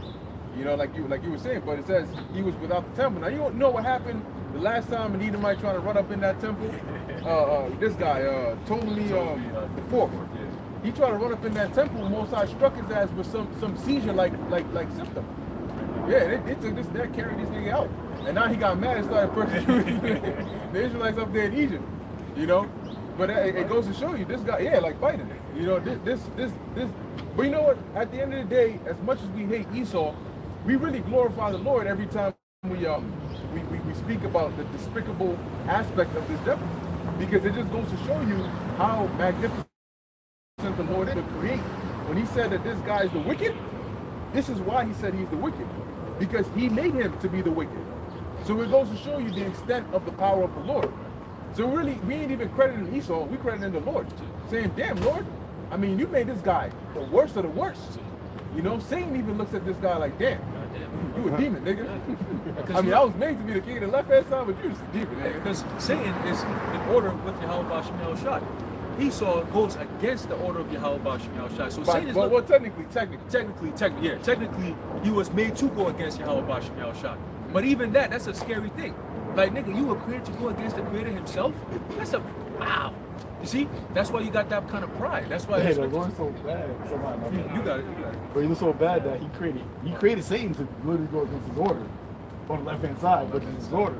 But he gave Satan immortality. So he's like, I'm not gonna kill you. But you're like your sons, like your children, these niggas that's gonna afflict my sons, I'm gonna kill them niggas. That's why it's like, yo, Esau, like, you're hated. Like, even Satan is adverse, but like he's not even hated, because like he will still be He's an angel, but it's like Esau, your actual like your legacy will be gone. They're like it's gonna be gone. But actually, like the Lord's showing, like I actually hate you. You're out of existence. You know, it's crazy, right? It's like, if you really think about like what's really the purpose of all this, it's really for the amusement of Yahweh Shem Yahushua. It's for his pleasure. Because it tells you that in Revelation 4 and 11, water. But if you sit back and ask yourself, what's the purpose of all of this? It's because the Most High said, I wanted to create the wicked, I wanted to create the righteous, and I wanted this to happen. And then after that, I'm going to take you out to the kingdom. You'll have a good old time. You're like, damn. Yo, that's crazy. Who can resist my will? Who can resist his will? That's scary, man. Revelation 4, verse 10. And the 4 and 20 elders fell down before him that sat on the throne and worshipped him that liveth forever and ever, and cast their crowns before the throne, saying, Thou art worthy, O Lord, to receive glory and honor and power. So the Lord God constantly got angels that are up there whose jobs it is to worship him in his presence. Got crowns on their heads. And they cast it They're down. just like, they're just, yo. Terrible. For thou hast created all things, and for thy pleasure they are and were created. For the Lord's pleasure. Angels, Yahweh, us, like the whole concept of the scriptures. This comes from the mind of the Lord. That's the a Lord, movie. It is the movie. That's it. And when you have a movie, and where does it start from? An idea. Yeah. It's an idea. That's why you have the writer. That's what he says, like, oh, you can see the screen of the writer, the creator, the producer. Yeah. The Lord literally is all that. Like, yo, this is my movie. Life is actually a idea of the Lord. Life is an idea of the Lord. Isn't it said? Isn't it said that Yahushua said, "I'm the author and finisher of your faith"? Right.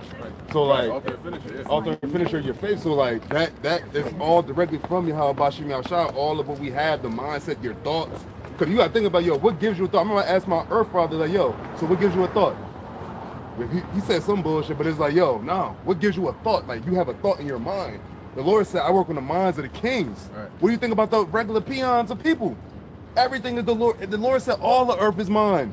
All substance, all matter, all material comes from him, heaven, one creator. The Lord said there's no other God. Everything aligns with the scriptures, the time of Noah. Nobody has history prior to that. There was no man. He killed everyone. The Lord did that. And then the Lord delivered Israel out of Egypt and said, this is when you became my people. This when the covenant was happened. He made it a law. Yeah, made it. How I said the law that cannot be broken. Yeah. So like, because he gave it as a promise to Abraham, then he confirmed it as an oath to Isaac, and then he actually made it like written, like on the earth, right, boom. Document. That's why you now will be called sons of God, Yasharala. There's no other nation on the earth that can call Yasharala. Because now I'm actually making a law where I'm going to show all this creation who I am, and I'm going to do it through Yah. I am. And that's actually the love of God. Then I just said, beloved, what manner of love the Lord, the Father has bestowed upon us. Mm-hmm. Like, out of all this creation, you're like, you know what? I'm going to actually make my seed. I'm going to make my image. I'm going to show the idea of what I've created, all this, everything that got breath. I'm going to show myself through you to everything else. That's how they want to know that there is a God. Dissecting a main character. Yeah. I got something. Call for First John 3:1. Behold, what manner of love the Father hath bestowed upon us, that we should be called the sons of God. Now you got to think about that. What manner of love? Now we're not talking about like, you think about love like, okay, like your girl loves you, your mom loves you, but like you got to think about the heightened level of love that the actually Heavenly Father loves Israel. This seed line, like, yo, I'm gonna make my image. I'm gonna show myself through these people, through this seed, out of all the seeds, all the creation that I'm created. You're going to know, existence is going to know that there's a God because of what I'm going to do for you guys. Hey, that goes to show you the kind of love Yahweh Shai has for Israel. Because remember, just like the Heavenly Father, he made us in his image and likeness. A man's love is what? It's sacrificial. And a woman's love is what? It's circumstantial. Right? A man's love is sacrificial. Yahweh Shai was that sacrifice of love for the Israelites. Like, I'm gonna sacrifice my beloved son because of how much love I have for you. And that's how we are. As men, you sacrifice the clothes on your back for your child or for your woman or whatever. But for a woman, her love is circumstantial. Once the feeling you giving her stops, she stops loving you. and she moves on. And it's like you could sit there, cry, try to reason, she doesn't care because that feeling is gone. But for a man, that feeling doesn't go. As long as you love something, you sacrifice for that thing. That's just how we're built. Same way with the Heavenly Father. So we are made in the image of our Father. So when it comes to sacrificing for something you love, we get it. Because he made us as he is. You see, and we saw the sacrifice that Yahushua went through, putting his life on the line. That's how much love he has for his brother. That's why he said, there's no greater love. I think. I got it. Yeah. I got it. Right. There's no greater love than to put your life on the line for your brother. You see, that's what you got. John 15 and I'm gonna start at 12. This is my commandment, that ye love one another as I have loved you. Greater love have no man than this, that a man lay down his life for his friends. Ye are my friends if ye do whatsoever I command you. You got to think about it, because people love saying John 3:16, right? And it said, for God so loved the world, right? That he gave his only begotten. So when you think about, this is actually Yahushua, that's why John said it, behold the Lamb of God, right? Like, remember, what does Yahweh love the most? Purity, righteousness, completeness, everything but being holy, for I am holy, right? So when you think about what is the most holiest thing, something that has never committed a sin on the earth, because remember, all flesh is subject to sin. So the most separated thing from that would be the most unblemished human, which was Yahushua. He created the Lord said, I love you so much that this perfect thing, I'm going to kill it for you. I'm going to get rid of the most perfect thing for you just so that you can be brought back to me. This is the only thing on the earth that actually represented Yahweh. Remember, perfect. I come to do my Father's will. The only thing that actually was created on the earth that actually represented Yahweh. The image, me and my Father are one. The Lord said, I'm going to actually kill this for you. Damn. And bring it so you can be brought back to me. By the worst, by this devil. By the thing I hate. I'm going to kill this for you. I'm going to kill this lamb for you to bring you back to me. That's the love that the Most High has for Israel. And that's what these heathens, that's what Esau don't want us to remember. That is the actual good news. That the actual God of life loves us. And he's going to bring us back and to be his God again. We should be his people. And then what? And then what? What was that, Romans the 8th chapter? 24, you get that? Where he said that he gave up his son. How much freely shall he give unto us? You got to think about, like, this is God's son. How many of us, I got a son. And I can't even lie and say, like, yo, I'll sacrifice my son for you. Like, I love y'all, but I can't really think about that, yeah, I'll kill my son for you. Especially if you wrong me. Like, right. Yeah, you wrong me so much. Now I'm gonna want you back so bad that I'm gonna sacrifice my son to get us to come back on the same terms again. Like what? And that's why he loved. He called Abraham the friend. Because Abraham was willing to do that. Yeah, he symbolized what the Lord was going to do. Oh, the similitude. Yeah. That's crazy. Nice shot. Now, I know I got the what you said, and I wanted to bring up what we talk about real quick. Second Esdras chapter 5. The point is in 33, but I'm gonna start at 32. No, 31. Excuse me. And it says, now when I had spoken these words, the angel that came to me the night afore was sent unto me, and said unto me, hear me, and I will instruct thee. Hearken to the thing that I say, and I shall tell thee more. And I said, speak on, my Lord. Then said he unto me, thou art sore troubled in mind for Israel's sake. Lovest thou that people better than he that made them? Yeah. Straight laced. Who could love Israel more than Yahweh Bashim Yahushai? That's why he did that, man. Yahweh, he did that for Yahushai and then put us back on, because at the end of the day, Yahushai already got back to immortality. He got back with the Father. This is what's manifesting now is the joint heirship. That's what's coming. That's what Esau's scared of. He's scared of Yahushua and his people, because that's the one that he hates and he wronged. When the Lord was on the scene, he never really talked about Esau like that. That's when he coming now to get the action. It's the actions. Everybody talk about active in New York. They say you set motion. Well, Yahushua is setting the motion. Yeah, well, Yahushua is setting the motion. Straight up. And he said, who could love him more than that made them, man? That's plain.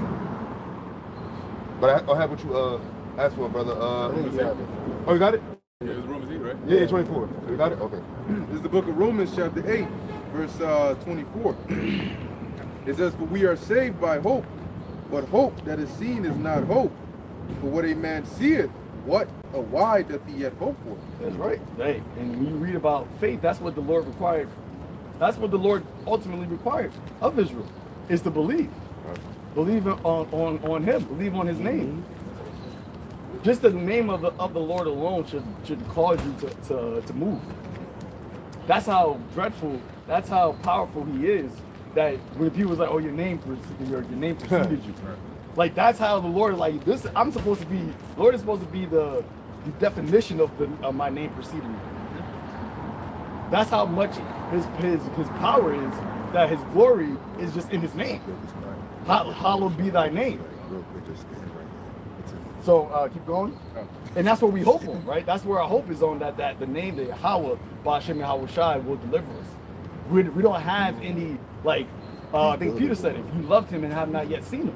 We don't even know what He's going to appear like. We don't even know what He's going to look like. How are you going to save us? Like, what are you going to look like? We can't even say, like, okay, your chariot going to be like this. Like, yeah, He coming like this. Or He going to look like this. Like, we got certain ideas based off of the description.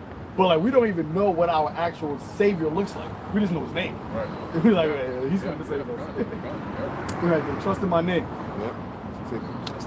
That's the salvation. There should be no other name given among men.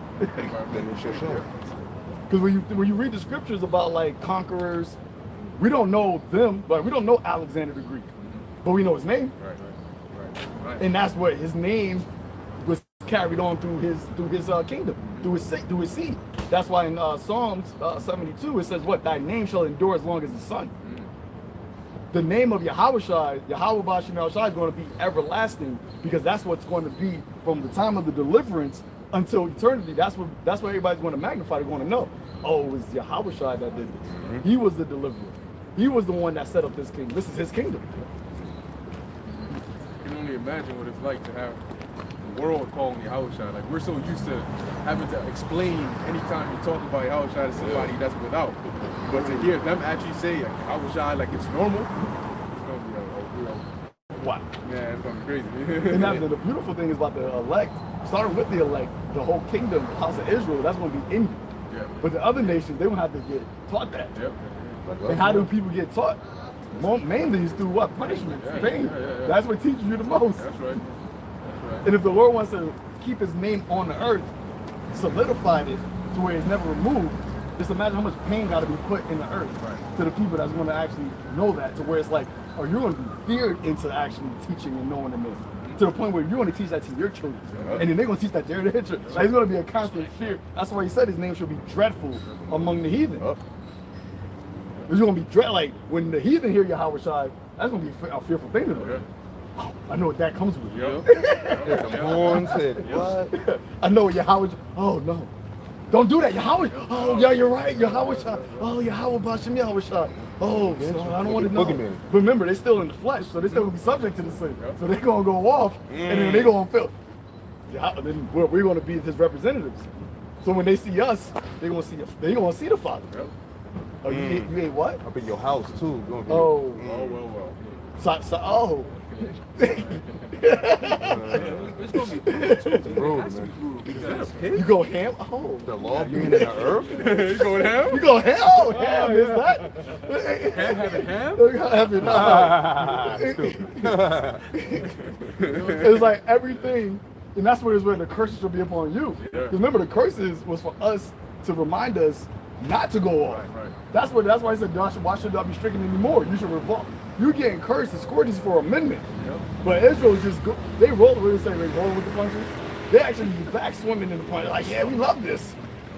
That's why I said, you're a homeboy slave. Like, that's how far you felt. Like, you actually in love with my punishment. I just gotta kill you. I'm gonna burn you up, because like that's how sick y'all are. But like for the heathens, their curse is gonna be them not being able, just like a curse on us, them not being keeping the law, them not following the ways of the Lord. But the Lord said, "What? I'm gonna give it to you double. I did this. You did this unto us in love." He said the heathens are nothing. He said There's they- nothing. Like, Spittle. oh, it's a spittle. There you go. Yeah. So spittle, we're not gonna be looking at you like, oh, that's a life I just took. You gonna know if you get your head bashed in. You're not a god. You're not How a can god. we look at you as No. anything else? No, you're a heathen. You're a heathen. Gentile. Yeah, like we look at Moabites today, and they're so insignificant that you see a Moabite dogging out some frog or some shit. You just look at him like, yo, this is disgusting. We're gonna have to correct all that shit. In our kingdom, the earth is going to be perfect. That means if you're not on board, you getting your shit cooked, and that's gonna be without remedy. No, so you gonna be on board or you gonna be on board. That's just what it is. And guess what? When the Lord comes back and He makes that statement, America is gonna be the first statement He makes. And it's going to vibrate throughout the whole entire earth. The whole vibration will change. They're gonna try to make peace with the Lord. But I don't want peace. I don't want peace. They gonna light there. Oh, like what's that movie where the chariot just like pulls up mad slow and then all of a sudden the laser beam just comes was that, down. Independence Day? Where they destroy like a tall ass Yeah, building. yeah, and some shit. Yeah, You know, that's yeah, the House. first one, yep. That's gonna be. That's a why he statement. said like, what is that, second Ezra 6? And I also got, no, second Ezra 13, but I got second Ezra 6, where it says, when he's turned his countenance. Oh, Yeah, Like, you know, like, he's not coming for any type of like resolution. Right. Like, he's not trying to resolve a problem. He said it's like, no, I have a problem. I'm gonna appease it. I'm gonna fix my problem. Yep. You can't actually tell the Lord or like try to Reason negotiate. with him. There's no negotiation with that's what he said in righteousness. Do I come and judge and make war? If anyone, nobody else is fighting for righteousness. Right. So he is the Right. king of righteousness. Right. So he's like, all right, Right. y'all not fighting me because y'all want to be right. Right. Y'all want to be right. Y'all be with me. Right. Exactly. So that obviously means that y'all wrong. I will not meet thee as a man. All right. Second Ezra 6 verse 56, which you quoted.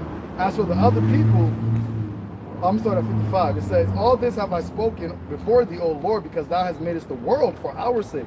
As for the other people which also come of Adam, thou hast said that they are nothing, but be like unto spittle, and hast likened the abundance of them unto a drop that falleth from a vessel. Oh, now, Lord, behold, these heathen, which have ever been reputed as nothing, have begun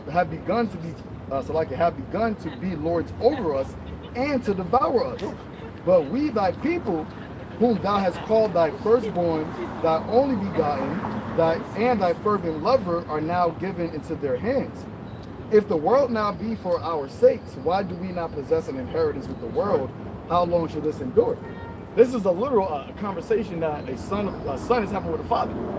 Like, yo, you gave me all this, but you didn't. But now you gave it to these heathen that you don't even you call her nothing. He said they're like spit. How long are you gonna let them like rule over us? That's the relationship that we have with our God. Our God is the only. That's why Scripture always says the only living God. That's very significant because there's I think Paul said there's many lords and gods, but there's no living God. Yes. And the only living God is our Father. And He has put us in the position of being this low underneath these heathens. And this whole world is supposed to be for our pleasure. Our pleasure, but we fell off. But through Yahushua, we get it back. Hey, I think real quick, I got you. I appreciate I think that. that you made a point some time ago about the time period that we're living in, right? That's why Esau calls it the common era, because even the Lord told Peter, call nothing common or clean. And when you go into the word common, it basically means that it's a norm. It's average. It's not above and beyond. It's basically outside the temple, right? And all these heathens get to rule except for Israel. That's why the Lord told Ezra that this world for now is for many, but the world to come is for a few. Yep. Right? And it starts with the elect, the 144,000. Those are really the ones that are left here who see this place as what it is, a hellhole, a shithole that leads destruction. You see? So that common era is what? And the time after Yahushua's birth, which is what? AD, which we know it as the year of our Lord, Anno Domini, but Esau calls it common era, CE. Why doesn't he say AD? Because they don't believe in the Heavenly Father, right? The JJs don't believe Yahushua came back already, right? They don't even believe in the concept of Yahushua.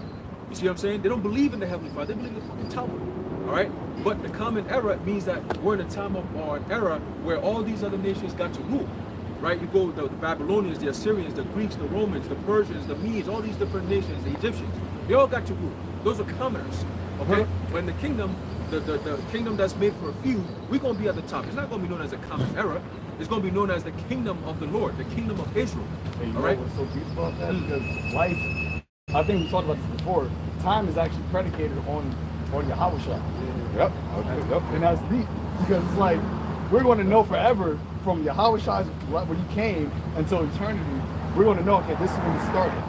And then this is how, like, the earth knows it's 2023. Why? Why is it 2023? From what? Like, what's the standard of 2023? And Esau, even though you got like the Chinese New Year and all that, they actually eat, like in China, they mainly go off of the Western year. You go to China, they ask you what year it is. They're not gonna say, oh, it's 20 whatever China. They're gonna say like 2023, because Esau is the one who throughout the earth put this lifestyle to change it. Well, not change the time, but his time period is what Earth is based on.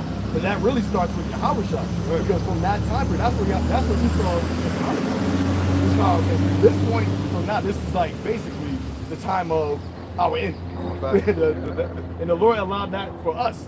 So we can know, like, this is when Yahweh Shah came and did this. This is the point, the beginning, boom. And then the end of this age. That's why a lot of people say 2023, the year of our Lord. The year of our Lord, yeah. By just acknowledging the date, you have to acknowledge how. And it's funny because I feel thinking like Edomites, when they think about the Lord, they think about like killing him. Right? Because like everybody talk about the Lord's death, right?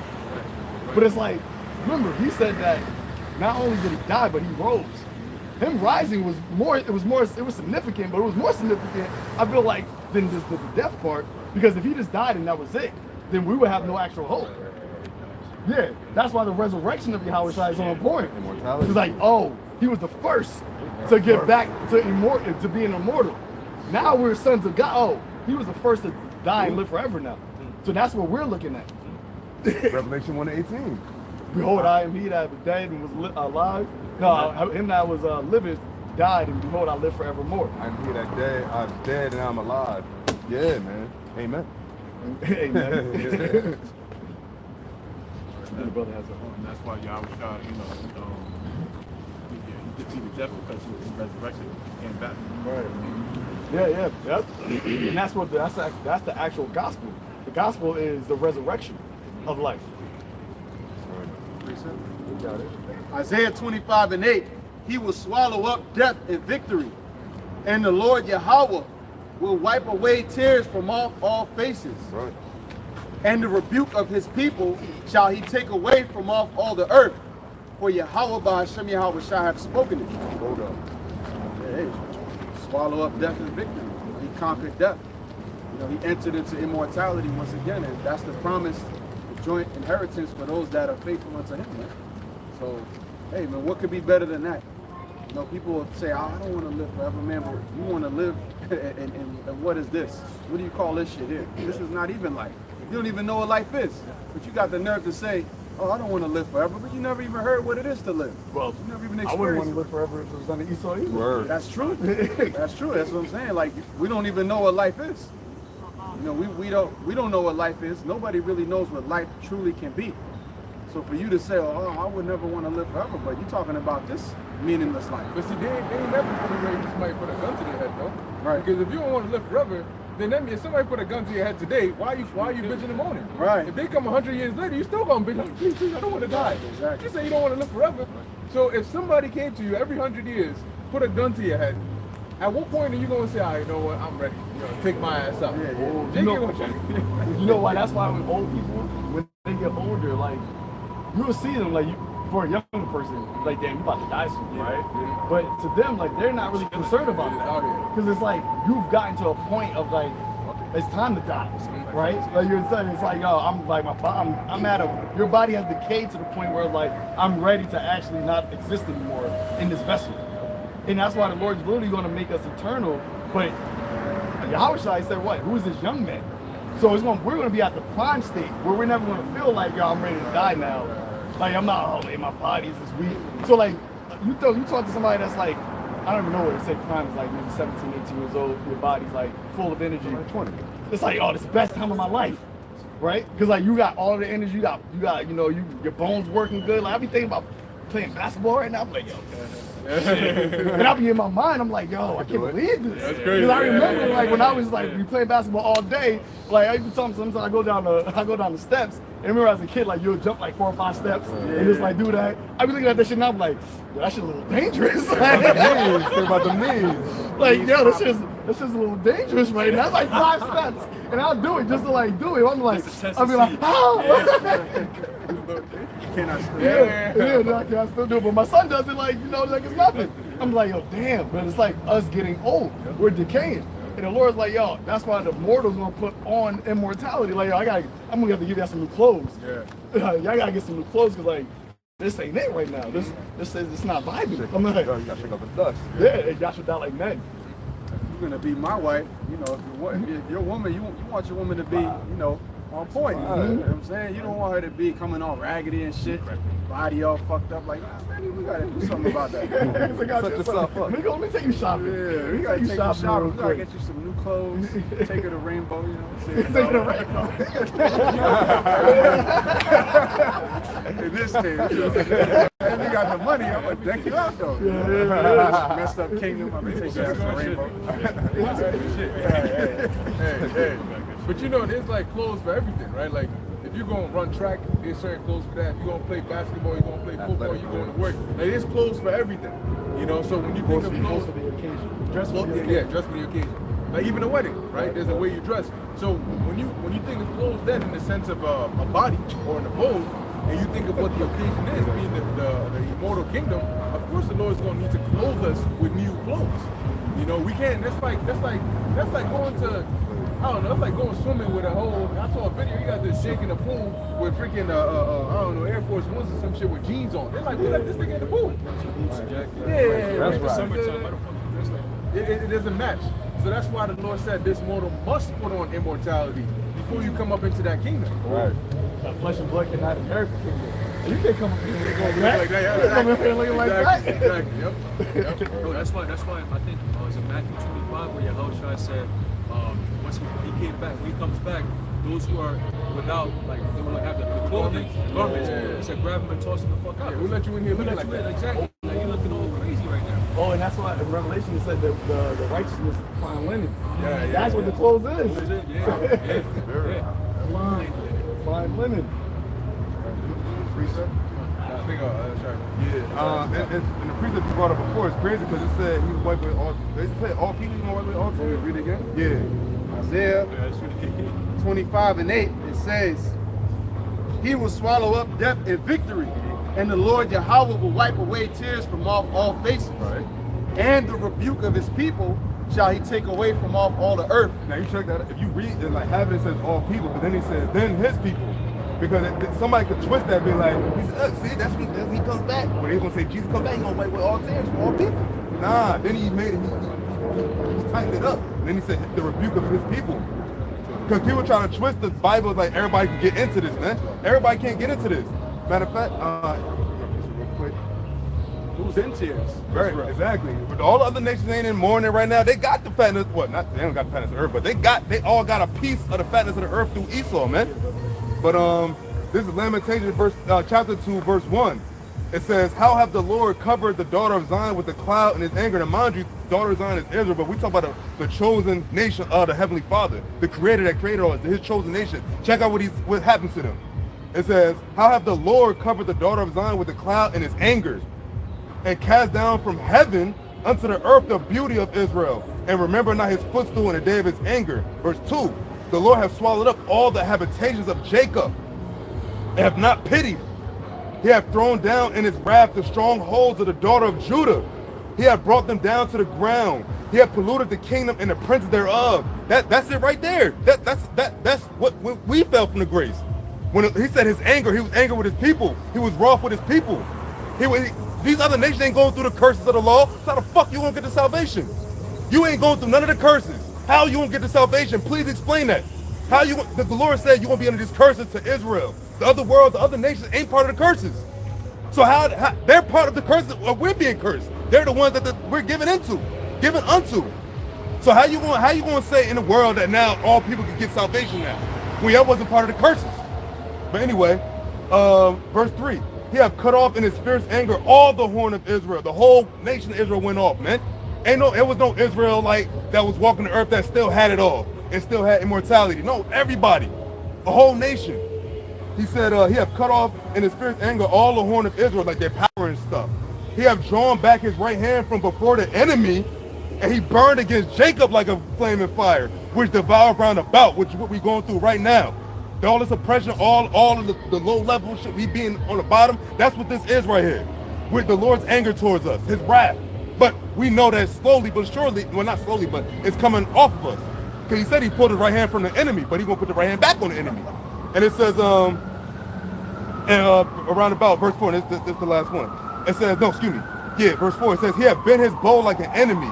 He stood with his right hand as an adversary and slew all that were pleasant to the eye in the tabernacle of the daughter of Zion. He poured out his fury like fire. That's his own people. Niggas in the projects, drug addicts, alcoholics, absent fathers, whore-ass women, disobedient children. The whole nine, man. Everything we go through in America, the whole nine. That's him being an adversary to us. His chosen, his loved ones, his sons, daughters. But this is a punishment for a certain time, though. We're at the end of it. And continue on verse 5, actually the last one. It said, verse 5. The Lord was an enemy. He has swallowed up Israel. He has swallowed up all her palaces. He has destroyed his strongholds and have increased in the daughter of Judah mourning and lamentation, man. Slavery, man. When the Negroes came over here. We got it the worst. He always sometimes mentioned Judah alone. He don't really mention other tribes like that too solo. He mentioned Judah a lot solo by himself. Like an adversary of Judah. The head tribes, the tribe that the Lord came out of. That was the tribe where the Lord chose to where his law and scepter would come out. Yep. So he came from the firstborn first. That's what it said. It's evident that our Lord sprang out of Judah. That's why the Lord always mentioned Judah. It wasn't like the actual man Judah that he was talking about. It was really speaking about Yahushua. Yeah, true. Because Yahushua was literally the firstborn created. So therefore, if the firstborn created, that's why he said he's the son of God. Firstborn came out of Judah, then that means that literally the head of the tribes is actual Judah. So we got the words. That's why his name is Yahweh's name is in the tribe. Yahweh does. Right. So that's like you said, that's why you got to work, because we think about, we always say it like when children, parents, you got siblings who always get it the worst. The oldest always get it the worst. Right. You know better. And hey, that's why Yahweh Shai got it the worst. It was like, hey, you knew better. Yeah, 21. Yeah, you saw it. Is it all right if I bring out Job 2 real quick? Yeah, Just a quick point I wanted to make from Job, because we mentioned how people say they don't want to live forever, right? And it says Job 2 and 5.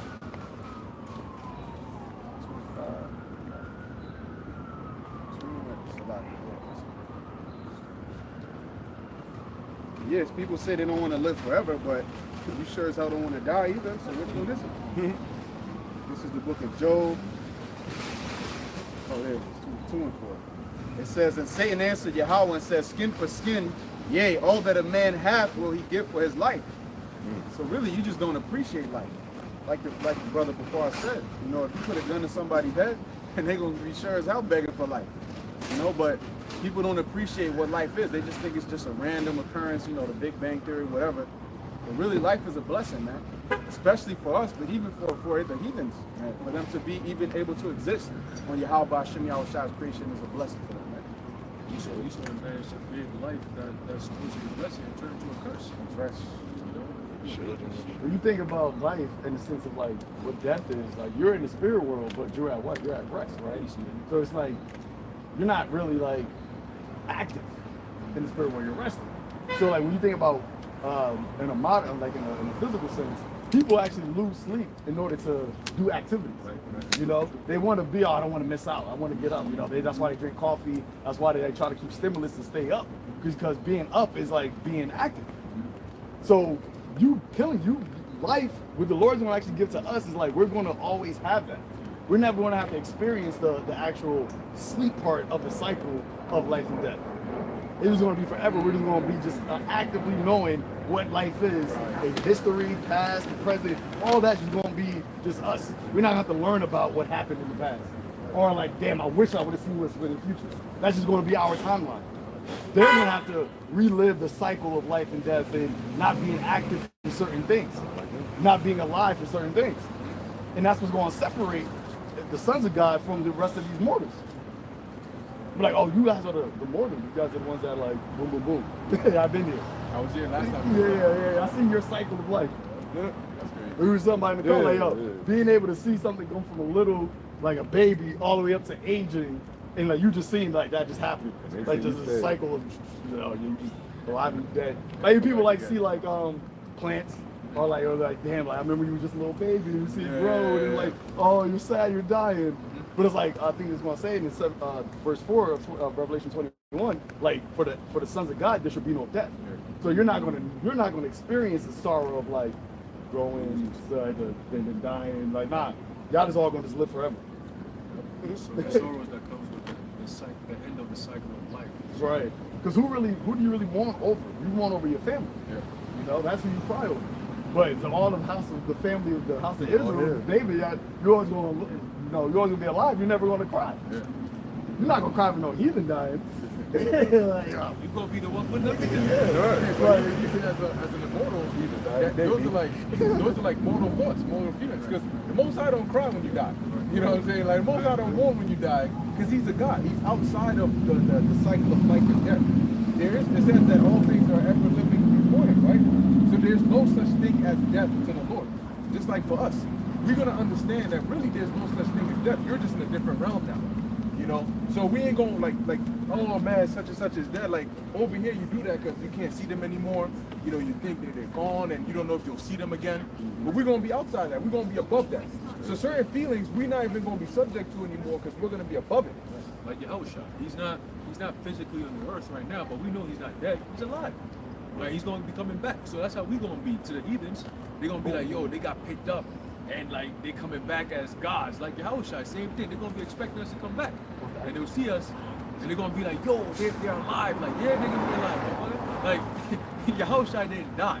that's why his resurrection was so important. That's why he showed himself for 40 days. Because like if he died and just like disappeared, nobody would know if he was really alive or not. Exactly. But he had to actually show himself like, nah, I'm here. Like you saw me die, right? Everybody saw me die. I came Feel back. my hand. Like, you feel that? This is the same body. I was dead. Yep. So there was no breath, and I'm alive now. Yep. I'm gonna go. Yep. I'm gonna come back though. Yep. But like I seen you leave alive, so you're not dead. Yep. So that's why so you're not dead. So that means you gotta come back. Yep. And then when you come back, we're gonna be like you. Okay. He That's the hasn't gospel. received. Go and tell everybody. Go tell You see, now that's the gospel is the resurrection of Yahweh. Yep. Go and tell everybody I died. I came back. Now I'm alive forever. Yep. I'm coming back. No one else did that. No one else did that. And though he hasn't been on the earth for 2,000 years, people would think normally, like you said, if nobody had seen him, then they'll be like, well, he died, he never came back. It was 2,000 years, where he at? Right? But 2,000 years, we know when he was alive when he left us. He's gonna come back because we were there when we saw him go up. The same angel stood next to us and said, "Why are you gazing up into the hot skies, looking at him?" He's gonna come back the same way you see him going is the same way you're gonna see him coming back. So we have that expectation. So in this day and age, we know that the Lord is gonna come back. When he comes back, we're gonna see the greatness of Yahweh Ba'ashem Yahushua. See, now that's what these other heathens gonna see. The same process. Yahushua get beamed up and brought back down. We're gonna go through the same thing. We're gonna get beamed up, brought back down, but this time when we come back, they're not gonna see the same skin, flesh, body. They're gonna see gods. They're gonna be like, oh shit, all right, it's over now. Let's go. You know, so Aliens. the Lord is They're gonna already think it's aliens. They're gonna think it's aliens. Well, it is. Yeah. It is. We're foreigners. Yeah. Like we're actually foreign to this actual setup of what life is, our earth is, or the world is. That's why I said you're not of this world. Yep. So we're literally actually are aliens that are not here. That we're strangers to this. That's why I said sojourn as strangers, Yeah, right. as pilgrims in the earth. Yep. No rest. Like pilgrims, when you're a pilgrim, you're not a native to a country. But if you're pilgrim to the earth, that means we're not native to this actual earth. Like the Lord created the earth and put us here. Right. We're literally from the spirit world, from above. We're from above. We just got put here. This was our dominion. And that's why the scripture says, as on earth as is in heaven. We're about to replicate what our actual home is. Through Yahweh. Like, yeah, we want let's renovate. Let's renovate. What you doing? What chapter? 3. Chapter 3. You say 3 seconds? John 8 and 23, and he said unto them, Ye are from beneath, I am from above. Ye are of this world, I am not of this world. If you get that also, I think in John 17, where he says, I'm not of this world as you're not of this world as I'm not of this world. Yep. They said, you're from beneath. That's why Paul talked about setting your affections on things above. Let your conversations be in the heaven. You know?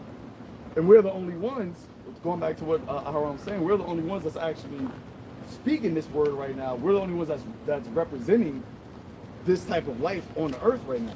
So when Yahushua comes, we're going to be like, all right, this is what we've been talking about. Right. But everybody else that's going to fear them.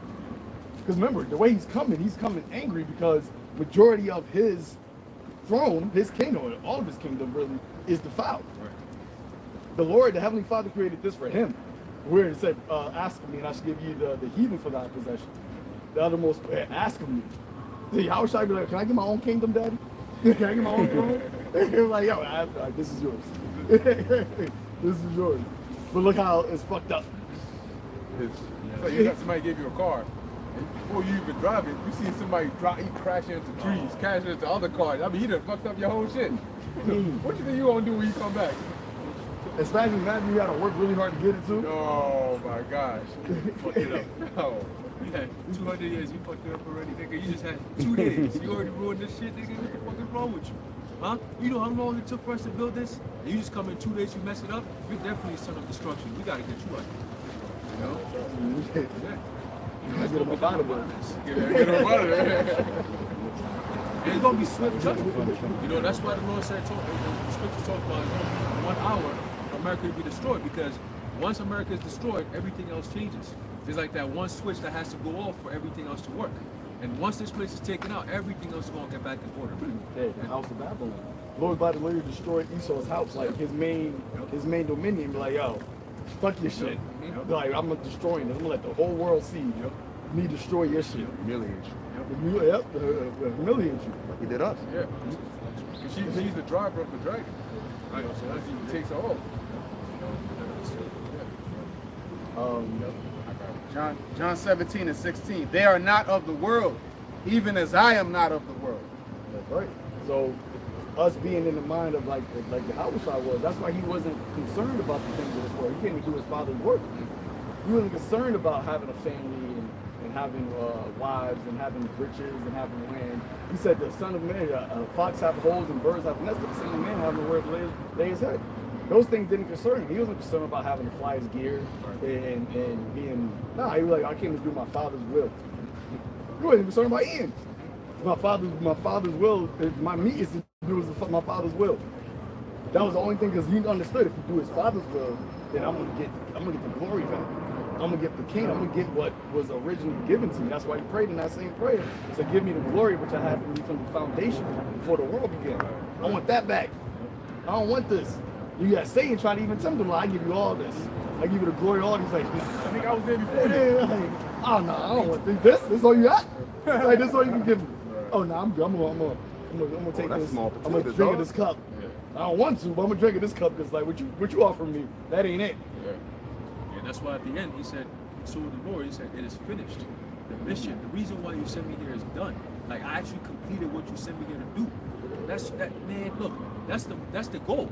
That's why the Lord said, scriptures talk about endure till the end. Because we're waiting for that glory that he had from the beginning. Lord, the scriptures talk about the first fruits. Lord willing, we are those men. We want that glory too. We want to see Yahushua rule, because that means we all get to rule. You see, that means we're living in perfection. All this hell stops. That means the one who's not supposed to be in rulership has been taken out, which is Esau Edom. You see? So we also yearn, like the scriptures talk about, I believe it's in the book of Hebrews, where it talks about, the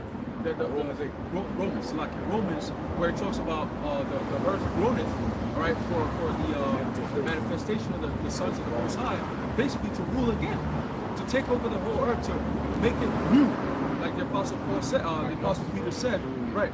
We're looking for a new heaven and a new earth wherein dwelleth righteousness. That's the key. Wherein dwelleth righteousness. We're not looking for a new global reset that all this fuck ass shit going on. We're looking for a new earth and a new heaven wherein dwelleth righteousness. King of righteousness. The King of righteousness. There you go. You see, with his elect men.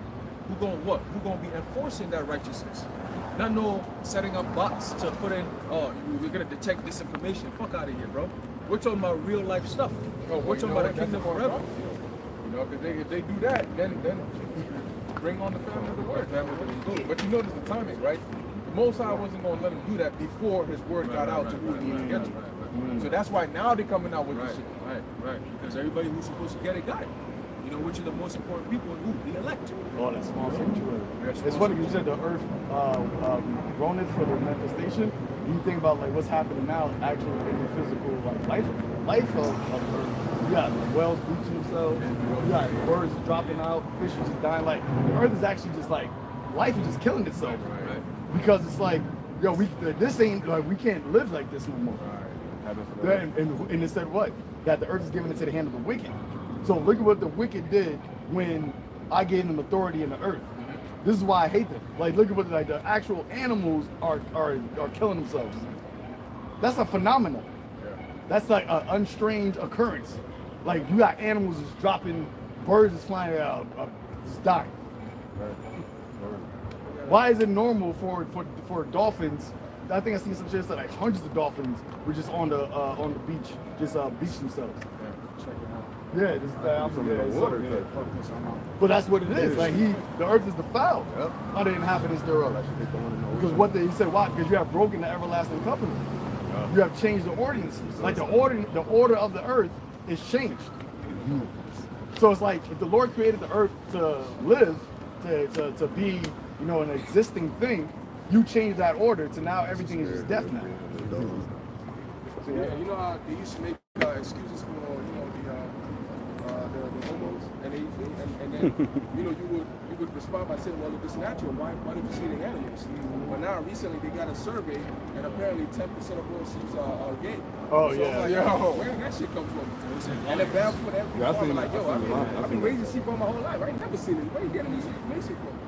But you know what's funny? Majority of animals that, majority of like cattle that do homosexual behavior are the ones that are in captivity. Yeah. It's not the ones that are free in the wild. It's the ones that are captive. And that's why being a captive is also adds to the curses.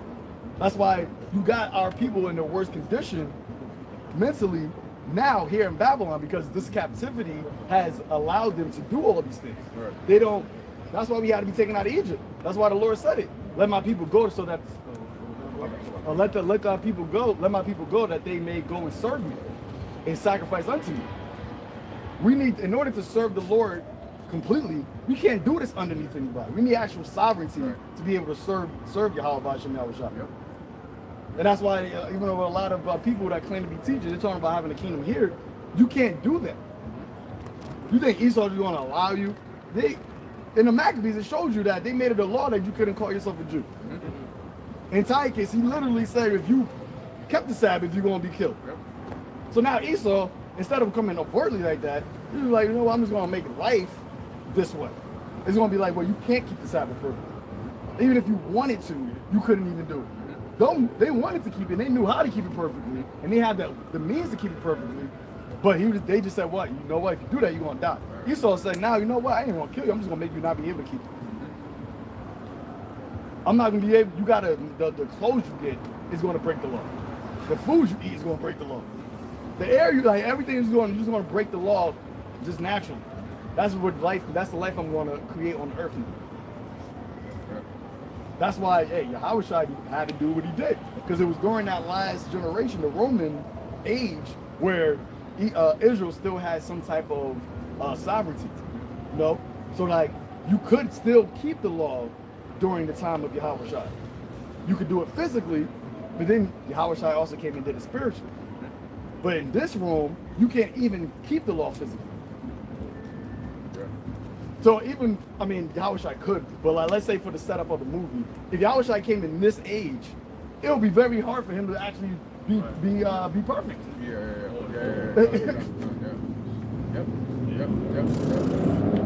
have been in jail. But think about it, Yahushua was literally born now. His parents would have took him, let's say, straight out of birth. He would have got circumcised in 2 or 3 days after he was born. broke the law right there. Yeah, nothing. You didn't even do nothing about it. You're supposed to be circumcised on the 8th day. Then Yahweh shot. Yahweh would be like, oh, that's not a perfect lamb. It's not a perfect sacrifice. I ain't think of that. There's no physical temple. There's no, yep. You know, no sacrifices. None of that. None of those things would have been able to actually take place. You would need to do a job. You need to work on Sabbath. Oh. You know. Oh, yeah, no. Yep. Couldn't even keep the Passover. Yep. You can't even keep it back. Lock them up. Killing the lamb, they would lock them up. You can't go to Jerusalem because we don't get to go over there. That's a part of the law. We're supposed to go over there 3 times a year. Yeah. You wouldn't have been able to afford it. Yep. Who's in that land?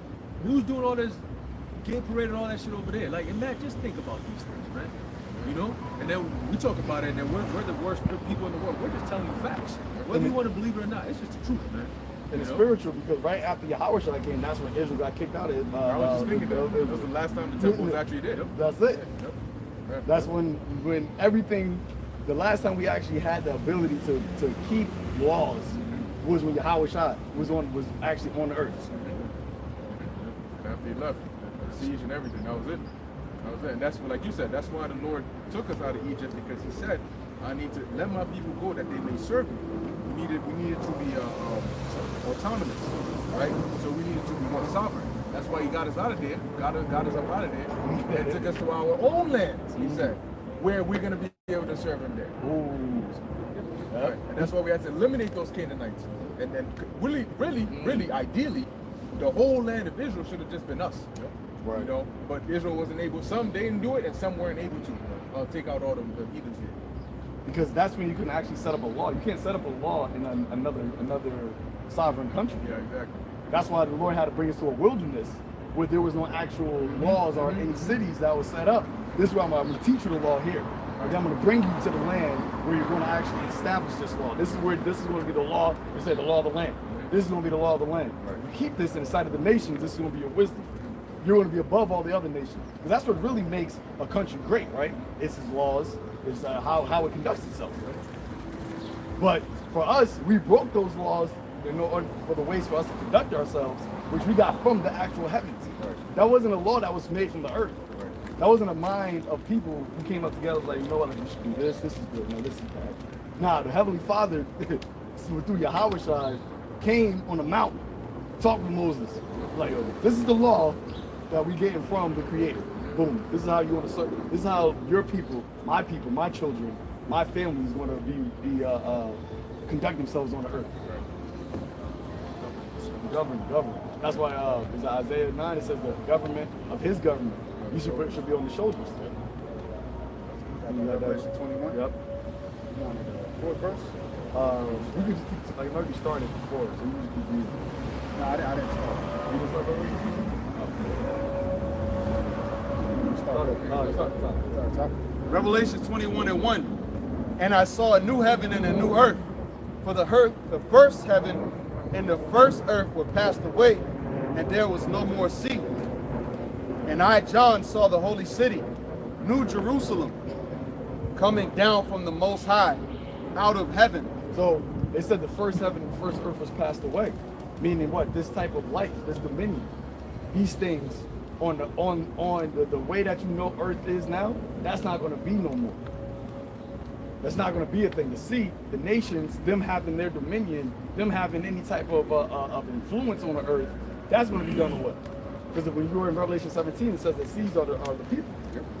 So them, John seeing no more seas, not talking about there's not going to be no more water on the earth, but them having influence in the earth is not going to be a thing. You're not going to see a Moabite or a Japhite and be like, all right, this person I got to go to this guy, for something. I got to go to this guy for my medicine. You got to go to the doctor. You're a dentist. It's an Elamite. Yeah. No, you're not going. That's why I said this earth was created for many, but the world to come is for a few. Everything that is prosperous, that has prosperous, is going to come from Israel. We're not going to need to go to a heathen for, do y'all have any, we got to go Google some Eastern remedies, Eastern medicine remedies. Nah, that's all going to be us. And if y'all do got something over there, Bring that. Our gates is open.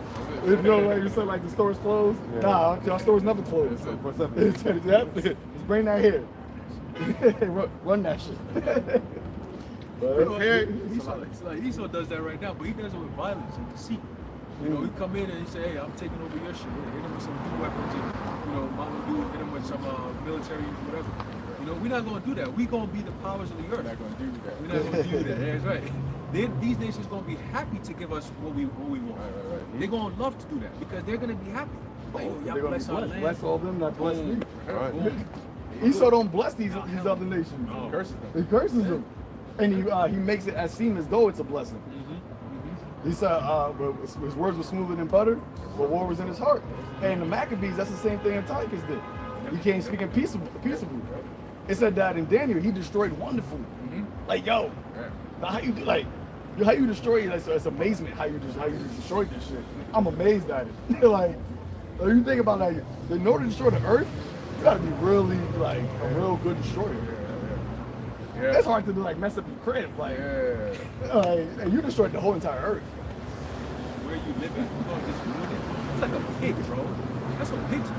They shit in their own habitat, they lay in it and roll over in it, like the term pig and shit. It's not even, and the funny part, the crazy part, is not even where he's all at. Right. Like, this part's where Esau is not at in the earth, but that part's destroyed too.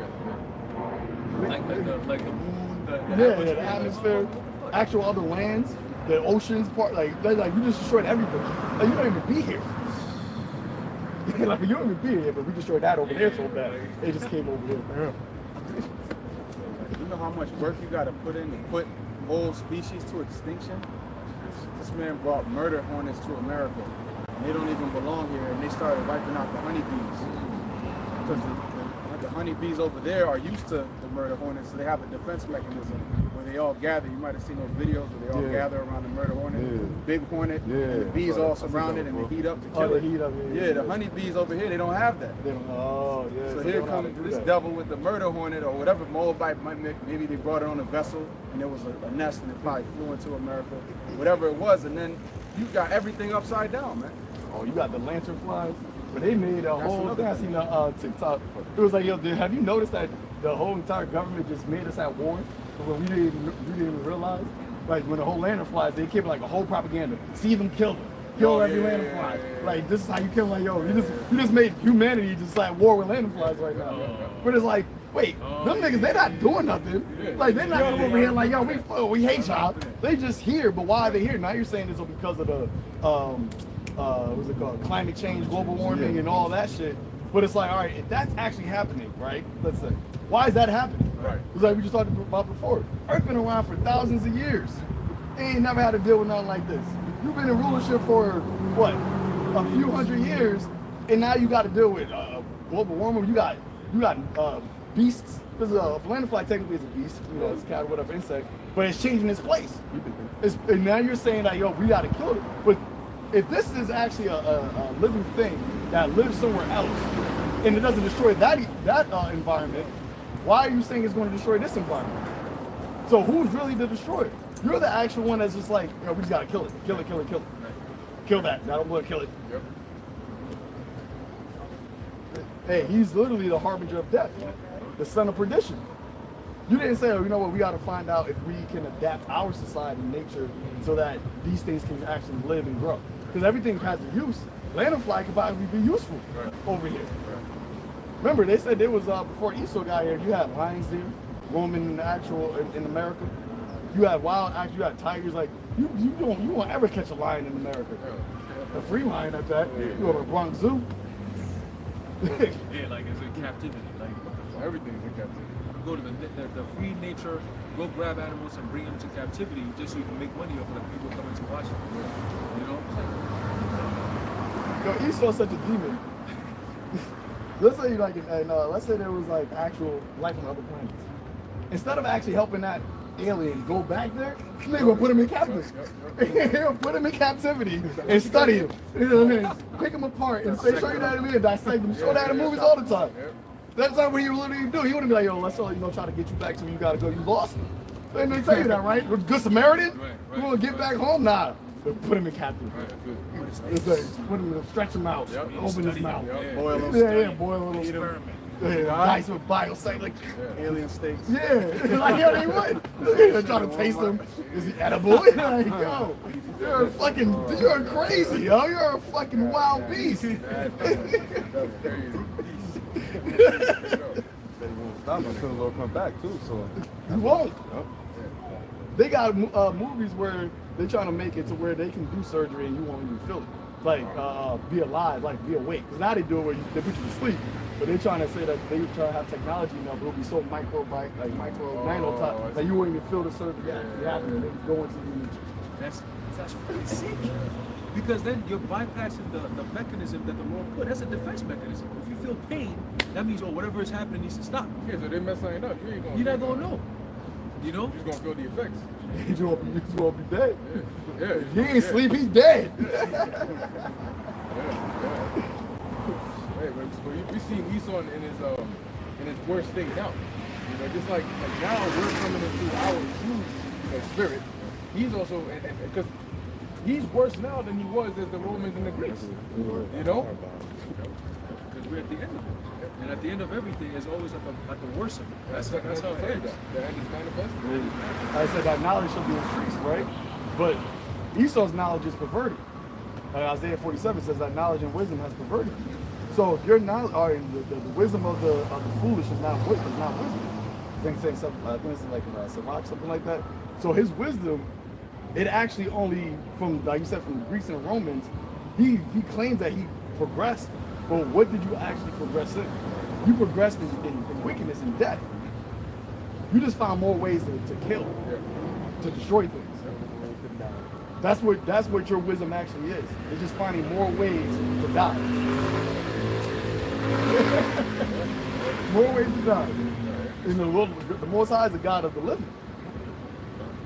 Remember, once again, we're gods. So death is literally our enemy. That's why Yahweh Shai say you defeat the last enemy, which is death. Death is actually our enemy. And Esau here just like, I got mad ways to die. Come holler at my house. Come to my crib. I'll show you how. I found this how you die. That. And you pick your poison. They got a sorcery. They got a TV show called 1,000 Ways to Die. Right, yep. Revelation 21:2. And I, John, saw the holy city, New Jerusalem, coming down from God out of heaven, prepared as a bride adorned for her husband.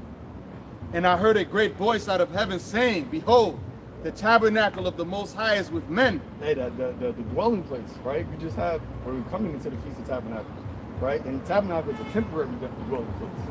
It's not an actual, like, a whole house. It's something that's movable, right? That's why we got the Feast of Tabernacles. It was in the wilderness. That wasn't our actual abode. That's where we're going to actually stay at. So the Lord said the tabernacle of the Most High is with men. Because the Lord is actually going to be with us. But that's not his permanent, like, he's everywhere. You know, even us being in vessels of the immortals, we're not even going to be enough just to contain the Lord. The Lord is still going to be everywhere. But that's why he's going to make us replicate it so much. That's why we're going to actually be immortals. And the house of Israel is going to go on forever.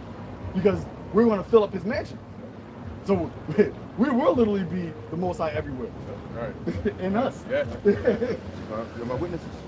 We're the image of him. Everywhere, just the images of Yahweh.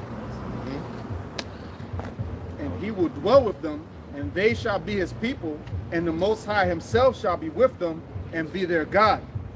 The Most High himself shall be with them. In my Father's house there are many mansions. You want to fill up his crib. And the other nations are there to witness. You just said, you are my witnesses. They are to witness what God is. Because in John the 3rd chapter, when you read it, I can just quote it. It said that what we don't know how we shall appear, but we shall be like him. But we shall see him as he is. And in the NLT it says we shall see him as he really is, which is the Son of God. So we're going to be like him. We're going to be sons of God. So the world is actually going to see us as we really are. These other nations, they're going to say that, oh, these are the sons of Yasharallah. You see the Israelis calling themselves that now, which is why they even had to change it. They couldn't even say Israelite, Israelis. But they don't represent what a son of God looks like. Like, that's the Son of God. you're the chosen people of the Creator. You can't even reproduce properly. You gotta go to clinics. You literally gotta go to clinics to actually take. Your women gotta take some type of like medicines to help their fertilization, man. So if you can't even reproduce properly, and the first law the Lord said we're going to reproduce and multiply. You can't even do that. They gotta try not to. Right. John, third chapter, yes, we get it. Oh yeah, NLT? Yeah. All right, let me finish up 4 and then we'll get that. He said, yo, chill. Y'all you said what? Y'all are lively people. Yeah, too live. Well, we can't help but to be lively because the Most High is alive. Yep.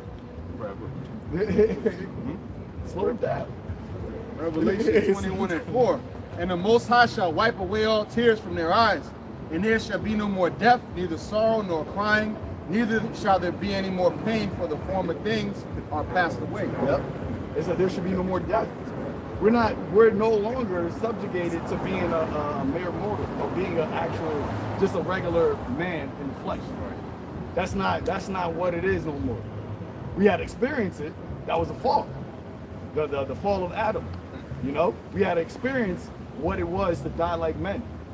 And boy, what a horrible experience this was. Nightmare. This was a fucking horrible ass experience. It's like you know, like you gotta really just follow the Lord, like follow His ways. And remember, we got this mind now, right? The Lord gonna have to do away with the rest of the nation, the wicked, because they don't have that mind. And it's gonna be through us that He's gonna just make that what it is now. Because we now know, like we got the message. That's what the Lord had mercy on us for, because we got the actual message of the punishment. That's why He said the punishment of thy iniquity is accomplished. We understood. Because that's when you have children, when you get a punishment, you get really put to you get out of punishment once you get the message. Right. You're like, all right, do you understand? Yep. All right, you got it? You go, yeah, I get it. I'm sorry. That's when y'all, all right, the punishment is done. Even in prison, people get released early to say rehabilitation, good behavior. You get released early, right, on good behavior. If you was a nigga in prison in the world, and you a nigga in prison, you ain't gonna get out.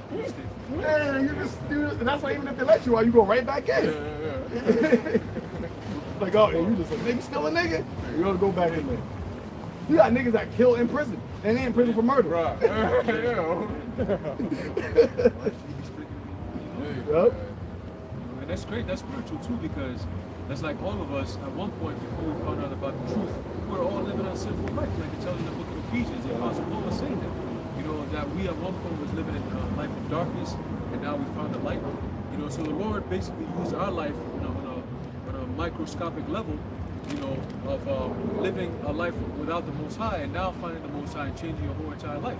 We're all living through all kinds of bugged out shit. That's why this truth and the mercy of the Lord is so important, because it's like, damn, Lord, you were living life ignorant of you. We didn't know you, we didn't know your name, we were doing all kinds of bugged out shit. Some of us did worse things than what we talk about how people live now. We would do all sorts of madness, man. And the Lord still found us and had mercy and grace upon us and said, here, you come, I'll give you this truth, I'll give you this life, I'll give you salvation. You see, so it's the same thing. Ultimately, that's only for the elect. To give an example of a macroscopic of the whole entire nation, we're going off, bug the hell out, and then the Lord gave us grace. You see, so it starts with all of us, but it's one at a time. You know, and that's why we appreciate the Heavenly Father so much, and Yahushua, His sacrifice, because He ain't got to do all that. He didn't have to do that. But the Lord said, no, because of the love that I have for these people, I'm going to bring them back through you. You know, and that's, hey man, that's call on Yahushua for that. Yeah, that's why John said in First John, the first chapter, he said that He had power to give to make as many that believe in Him to become sons of God. Like Yahushua had the power to make us the sons of God again. That was the actual like love. Like, remember, we did all this wickedness in the eyes of the Father. Like, oh yeah, I'm gonna cast y'all away. Like, y'all just dirty. Y'all feel I can't make y'all gods. But it's like, no, Yahushua had power to make us sons of God again. The adoption. It's like, I'm gonna bring y'all back to the Father, man. I'm gonna bring y'all back to the Father, the Creator. Y'all gonna be called sons of God again, and the world gonna see it. Finish that? I never started. Oh, what the hell? Verse 4. Verse 4? Okay, come. Let's go to verse 3. Verse 3? Is that what it says? In NLT? Oh, sorry. Verse John. No, First John. First John. Okay. Yeah. 3 and 3. So like in verse 2. All right, then. First John chapter 3, verse 2. Dear friends, we are already God's children, but he has not yet shown us what we will be like when Yahushua appears. But we do know that we will be like him, for we will see him as he really is. But we will see him as he really is. So we know that we're already sons of God through the Spirit. We know we have the understanding through the Ruach. That's the comforter. Now we know that, because remember, without the Holy Spirit, we wouldn't have known we were the sons of God. We would just think that we were just still Black Americans, or East West African, Hispanic, whatever. And you got even Israelites that look like Caucasians or Moabites. That's the spirit of them. Be like, oh, I look like this, but I'm actually a son of God. That's why I said the Spirit bears witness with our spirit that we are really the children of the Most High. So, but we now don't really look like how we're supposed to really look like. The Yahushua do. He got the glory. And then when he returns, that's when we're going to know, okay, this is what looking like the Son of God really is.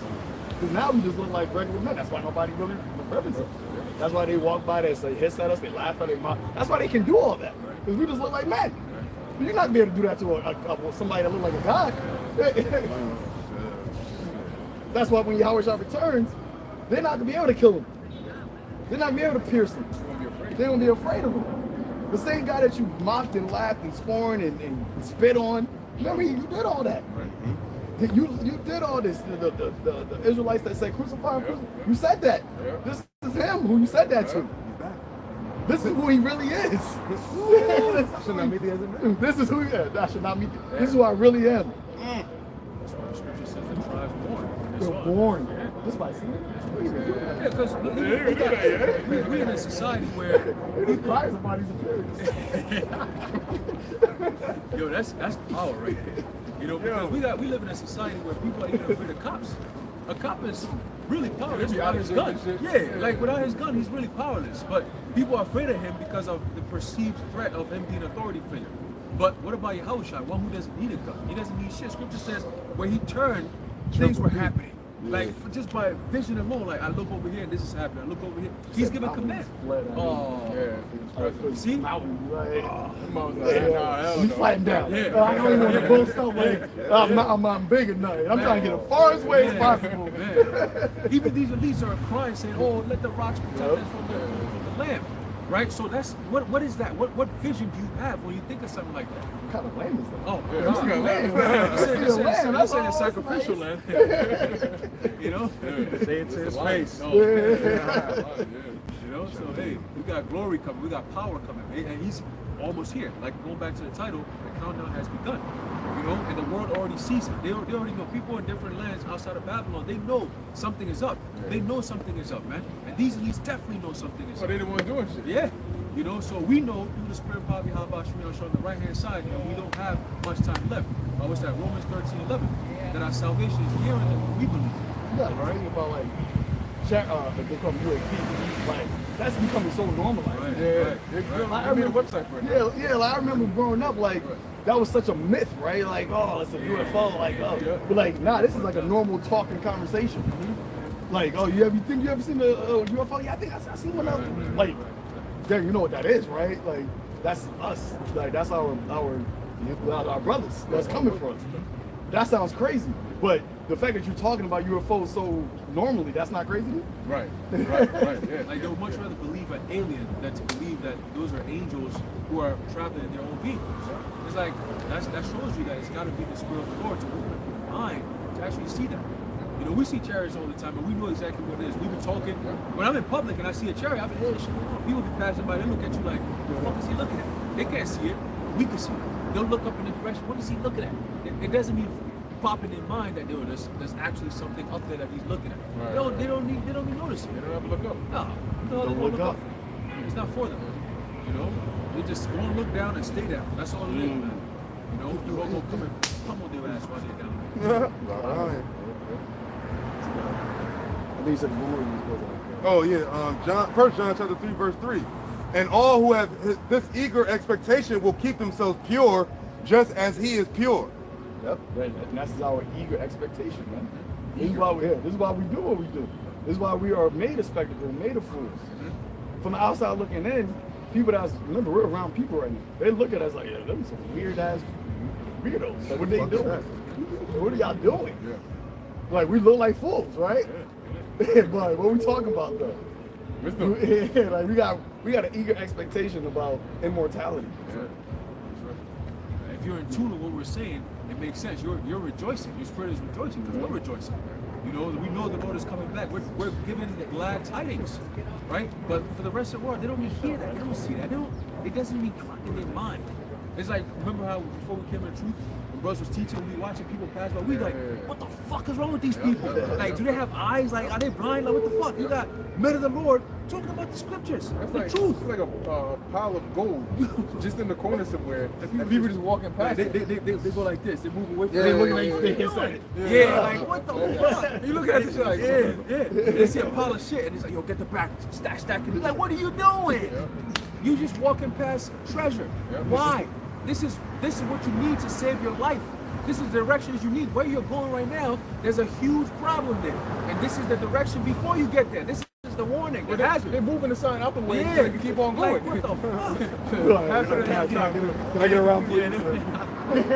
Scripture says the precious sons of Zion comparable to fine gold. Now we're the offscouring of the earth. We can't see it because we're in this dirty clothing, you know, it's flesh. You don't see it though. But the real gold is through the wisdom, through the words. right, That's what it is. That's why it says seeing they may see, but perceive not, and hearing they may hear, but understand not. You know? They're hearing this, but it's not gold to them. It sounds like it's shit. Hey, to the we're a sweet savor of life and death. Life until the one unto life, and death until the one unto death. Yeah, it is Who's sufficient for these things. Yeah, because it's like cheese, for example, right? You smell cheese and you don't know it's cheese from some far away, you're gonna think it's saying, oh, yeah, cheese. Until you get there and you, oh, this is actually cheese, you know, instead of something else. So when they walk by and they just see, and they don't actually stop to listen, they don't really hear what this is actually about, you know? Yeah. And that's why only the sheep can hear it. Right. My sheep can hear my voice. Y'all don't say, you are of the Most High, therefore, you are not of God, therefore you hear it not. You can't actually hear what we're saying because you're not an actual son of God. Right. Even if you are actual a seed of Abraham, but you got all of Israel that's not of Israel. You got the ones that are a part of the first fruits, that they're the only ones that can actually hear this and it makes sense and it resonates. Anybody else can hear it, but it's not, you don't actually understand it. And that's why you could never actually believe it. Yeah, it's like if you're in a car with a group of people and there's a song playing that you've heard before and they haven't heard it before, you pass by, you recognize that song, and you might even sing along. But for them, it's just like they might not even hear it. You know, like what song playing in the background right there? You don't hear it, but if you know that song, you hear it. You know, Words, sound. yeah. Right, yeah, that's facts. It just sounds like noise. Yeah, That's what it is. Yeah. Like, I heard it, it just sounds like noise to me because I don't know what's playing. Exactly. But somebody that knows what it is, like, nah, that's when they could just sing along right with it. Yep. That's deep. And then they'll look at you like, you don't know that song? We be saying it like, what song are you talking about? Oh, That sound? Imagine just knowing that song meant life or death. Oh yeah. Then you gonna be like, oh shit, what? And that's what we're saying. You gotta know the song you want to live. Yeah. Somebody got a gun in your head, yo, what's the name of the song? This is somebody had a gun in your head, sing the lyrics to this, and that. They be saying it, there's like memes, like if somebody had a gun to you, can you sing all of the lyrics to this song? Right. Yeah. Not like without messing up. That's what this is. Like you gotta know these lyrics. Yep. Oh, shit, my bad. Hold on. You want to say something? Now, I just want to say to the metaphor that you used as far as they walking past gold, I was going to tweak it a little bit and say, like, it's like they're walking past gold, but the gold is in a black garbage bag. Like, you know, you don't really acknowledge the gold because they don't see the gold is in the bag. We in the offscreen, we, like you said, we like man, we like everything else. You know what I mean? I was just thinking about that when you said that. And now people are starting to peek into the bag and they're seeing the gold and they're like, oh shit, hold on, let me, you know, because now I'm starting to see a lot of videos of people trying to gravitate towards the truth. What's happening? Like Yeah. women, they're not like, oh, I want a man, I want to settle down. No, listen, ain't no settling over here. Settling is for the dust, the bottom. You settle at the bottom. We ain't settling. All right, the Lord is beaming us up. Those who settle, you gonna stay right here and get pummeled when that time comes, right? But the Lord is beaming up His elect. Right now, we're being purified. So the settling is the residue. That's what you get. So you're gonna be looking for a man to settle down with. You're gonna get the residue, but the top of the top, yeah, like we ain't trying to settle down with you. What the fuck is that about? Like, oh, you're not trying to settle down. I want one man who's going. You are not going to get one man to settle down with you, man. All right, you get with this truth, or you ain't getting shit at all. This is the way of life. If you stay away from this way of life, you're gonna be part of the congregation of the dead. It's one or the other. All right, you gotta stay in the middle to get to the end. If you fall on one side, you're gonna drown. If you fall on the left side, you're gonna burn up. So you gotta stay on that straight and narrow, and that's what's making it so hard for people to do now, even in people in Israel. All right, but that's all part of the Lord's stumbling blocks. As you're walking on the path, you might have people who gonna fall. You're gonna people who gonna stumble. You're gonna people who gonna get tired and sit on the side. We just gonna keep on going because we see the end goal. We're trying to get to the point where Yahushua is there with stretch our arms and say, well done, my good and faithful servant, with that big ass hug and a big ass crown on top of our heads. That's what we're looking for, man. All right, if you're not in that mindset, fuck you and get out of the way, man, because we're gonna just run all over your shit, man. All right, metaphorically and spiritually. That's it. All right, that's all I got. Yeah. Hey, so with that, hey, this was a beautiful sermon. All right, we pray to Yahweh Bashim Yahushua that I was worthy as a sacrifice. All right, and that you brothers and sisters watching were all edified. All right, so we're closing. We'd like to give all praises, honor, and glory to Yahweh, Ba'ashem, Yahushua, Ba'ashem, Rakakadash. And until next time, shalom to the elect. Shalom. The way the light is hidden.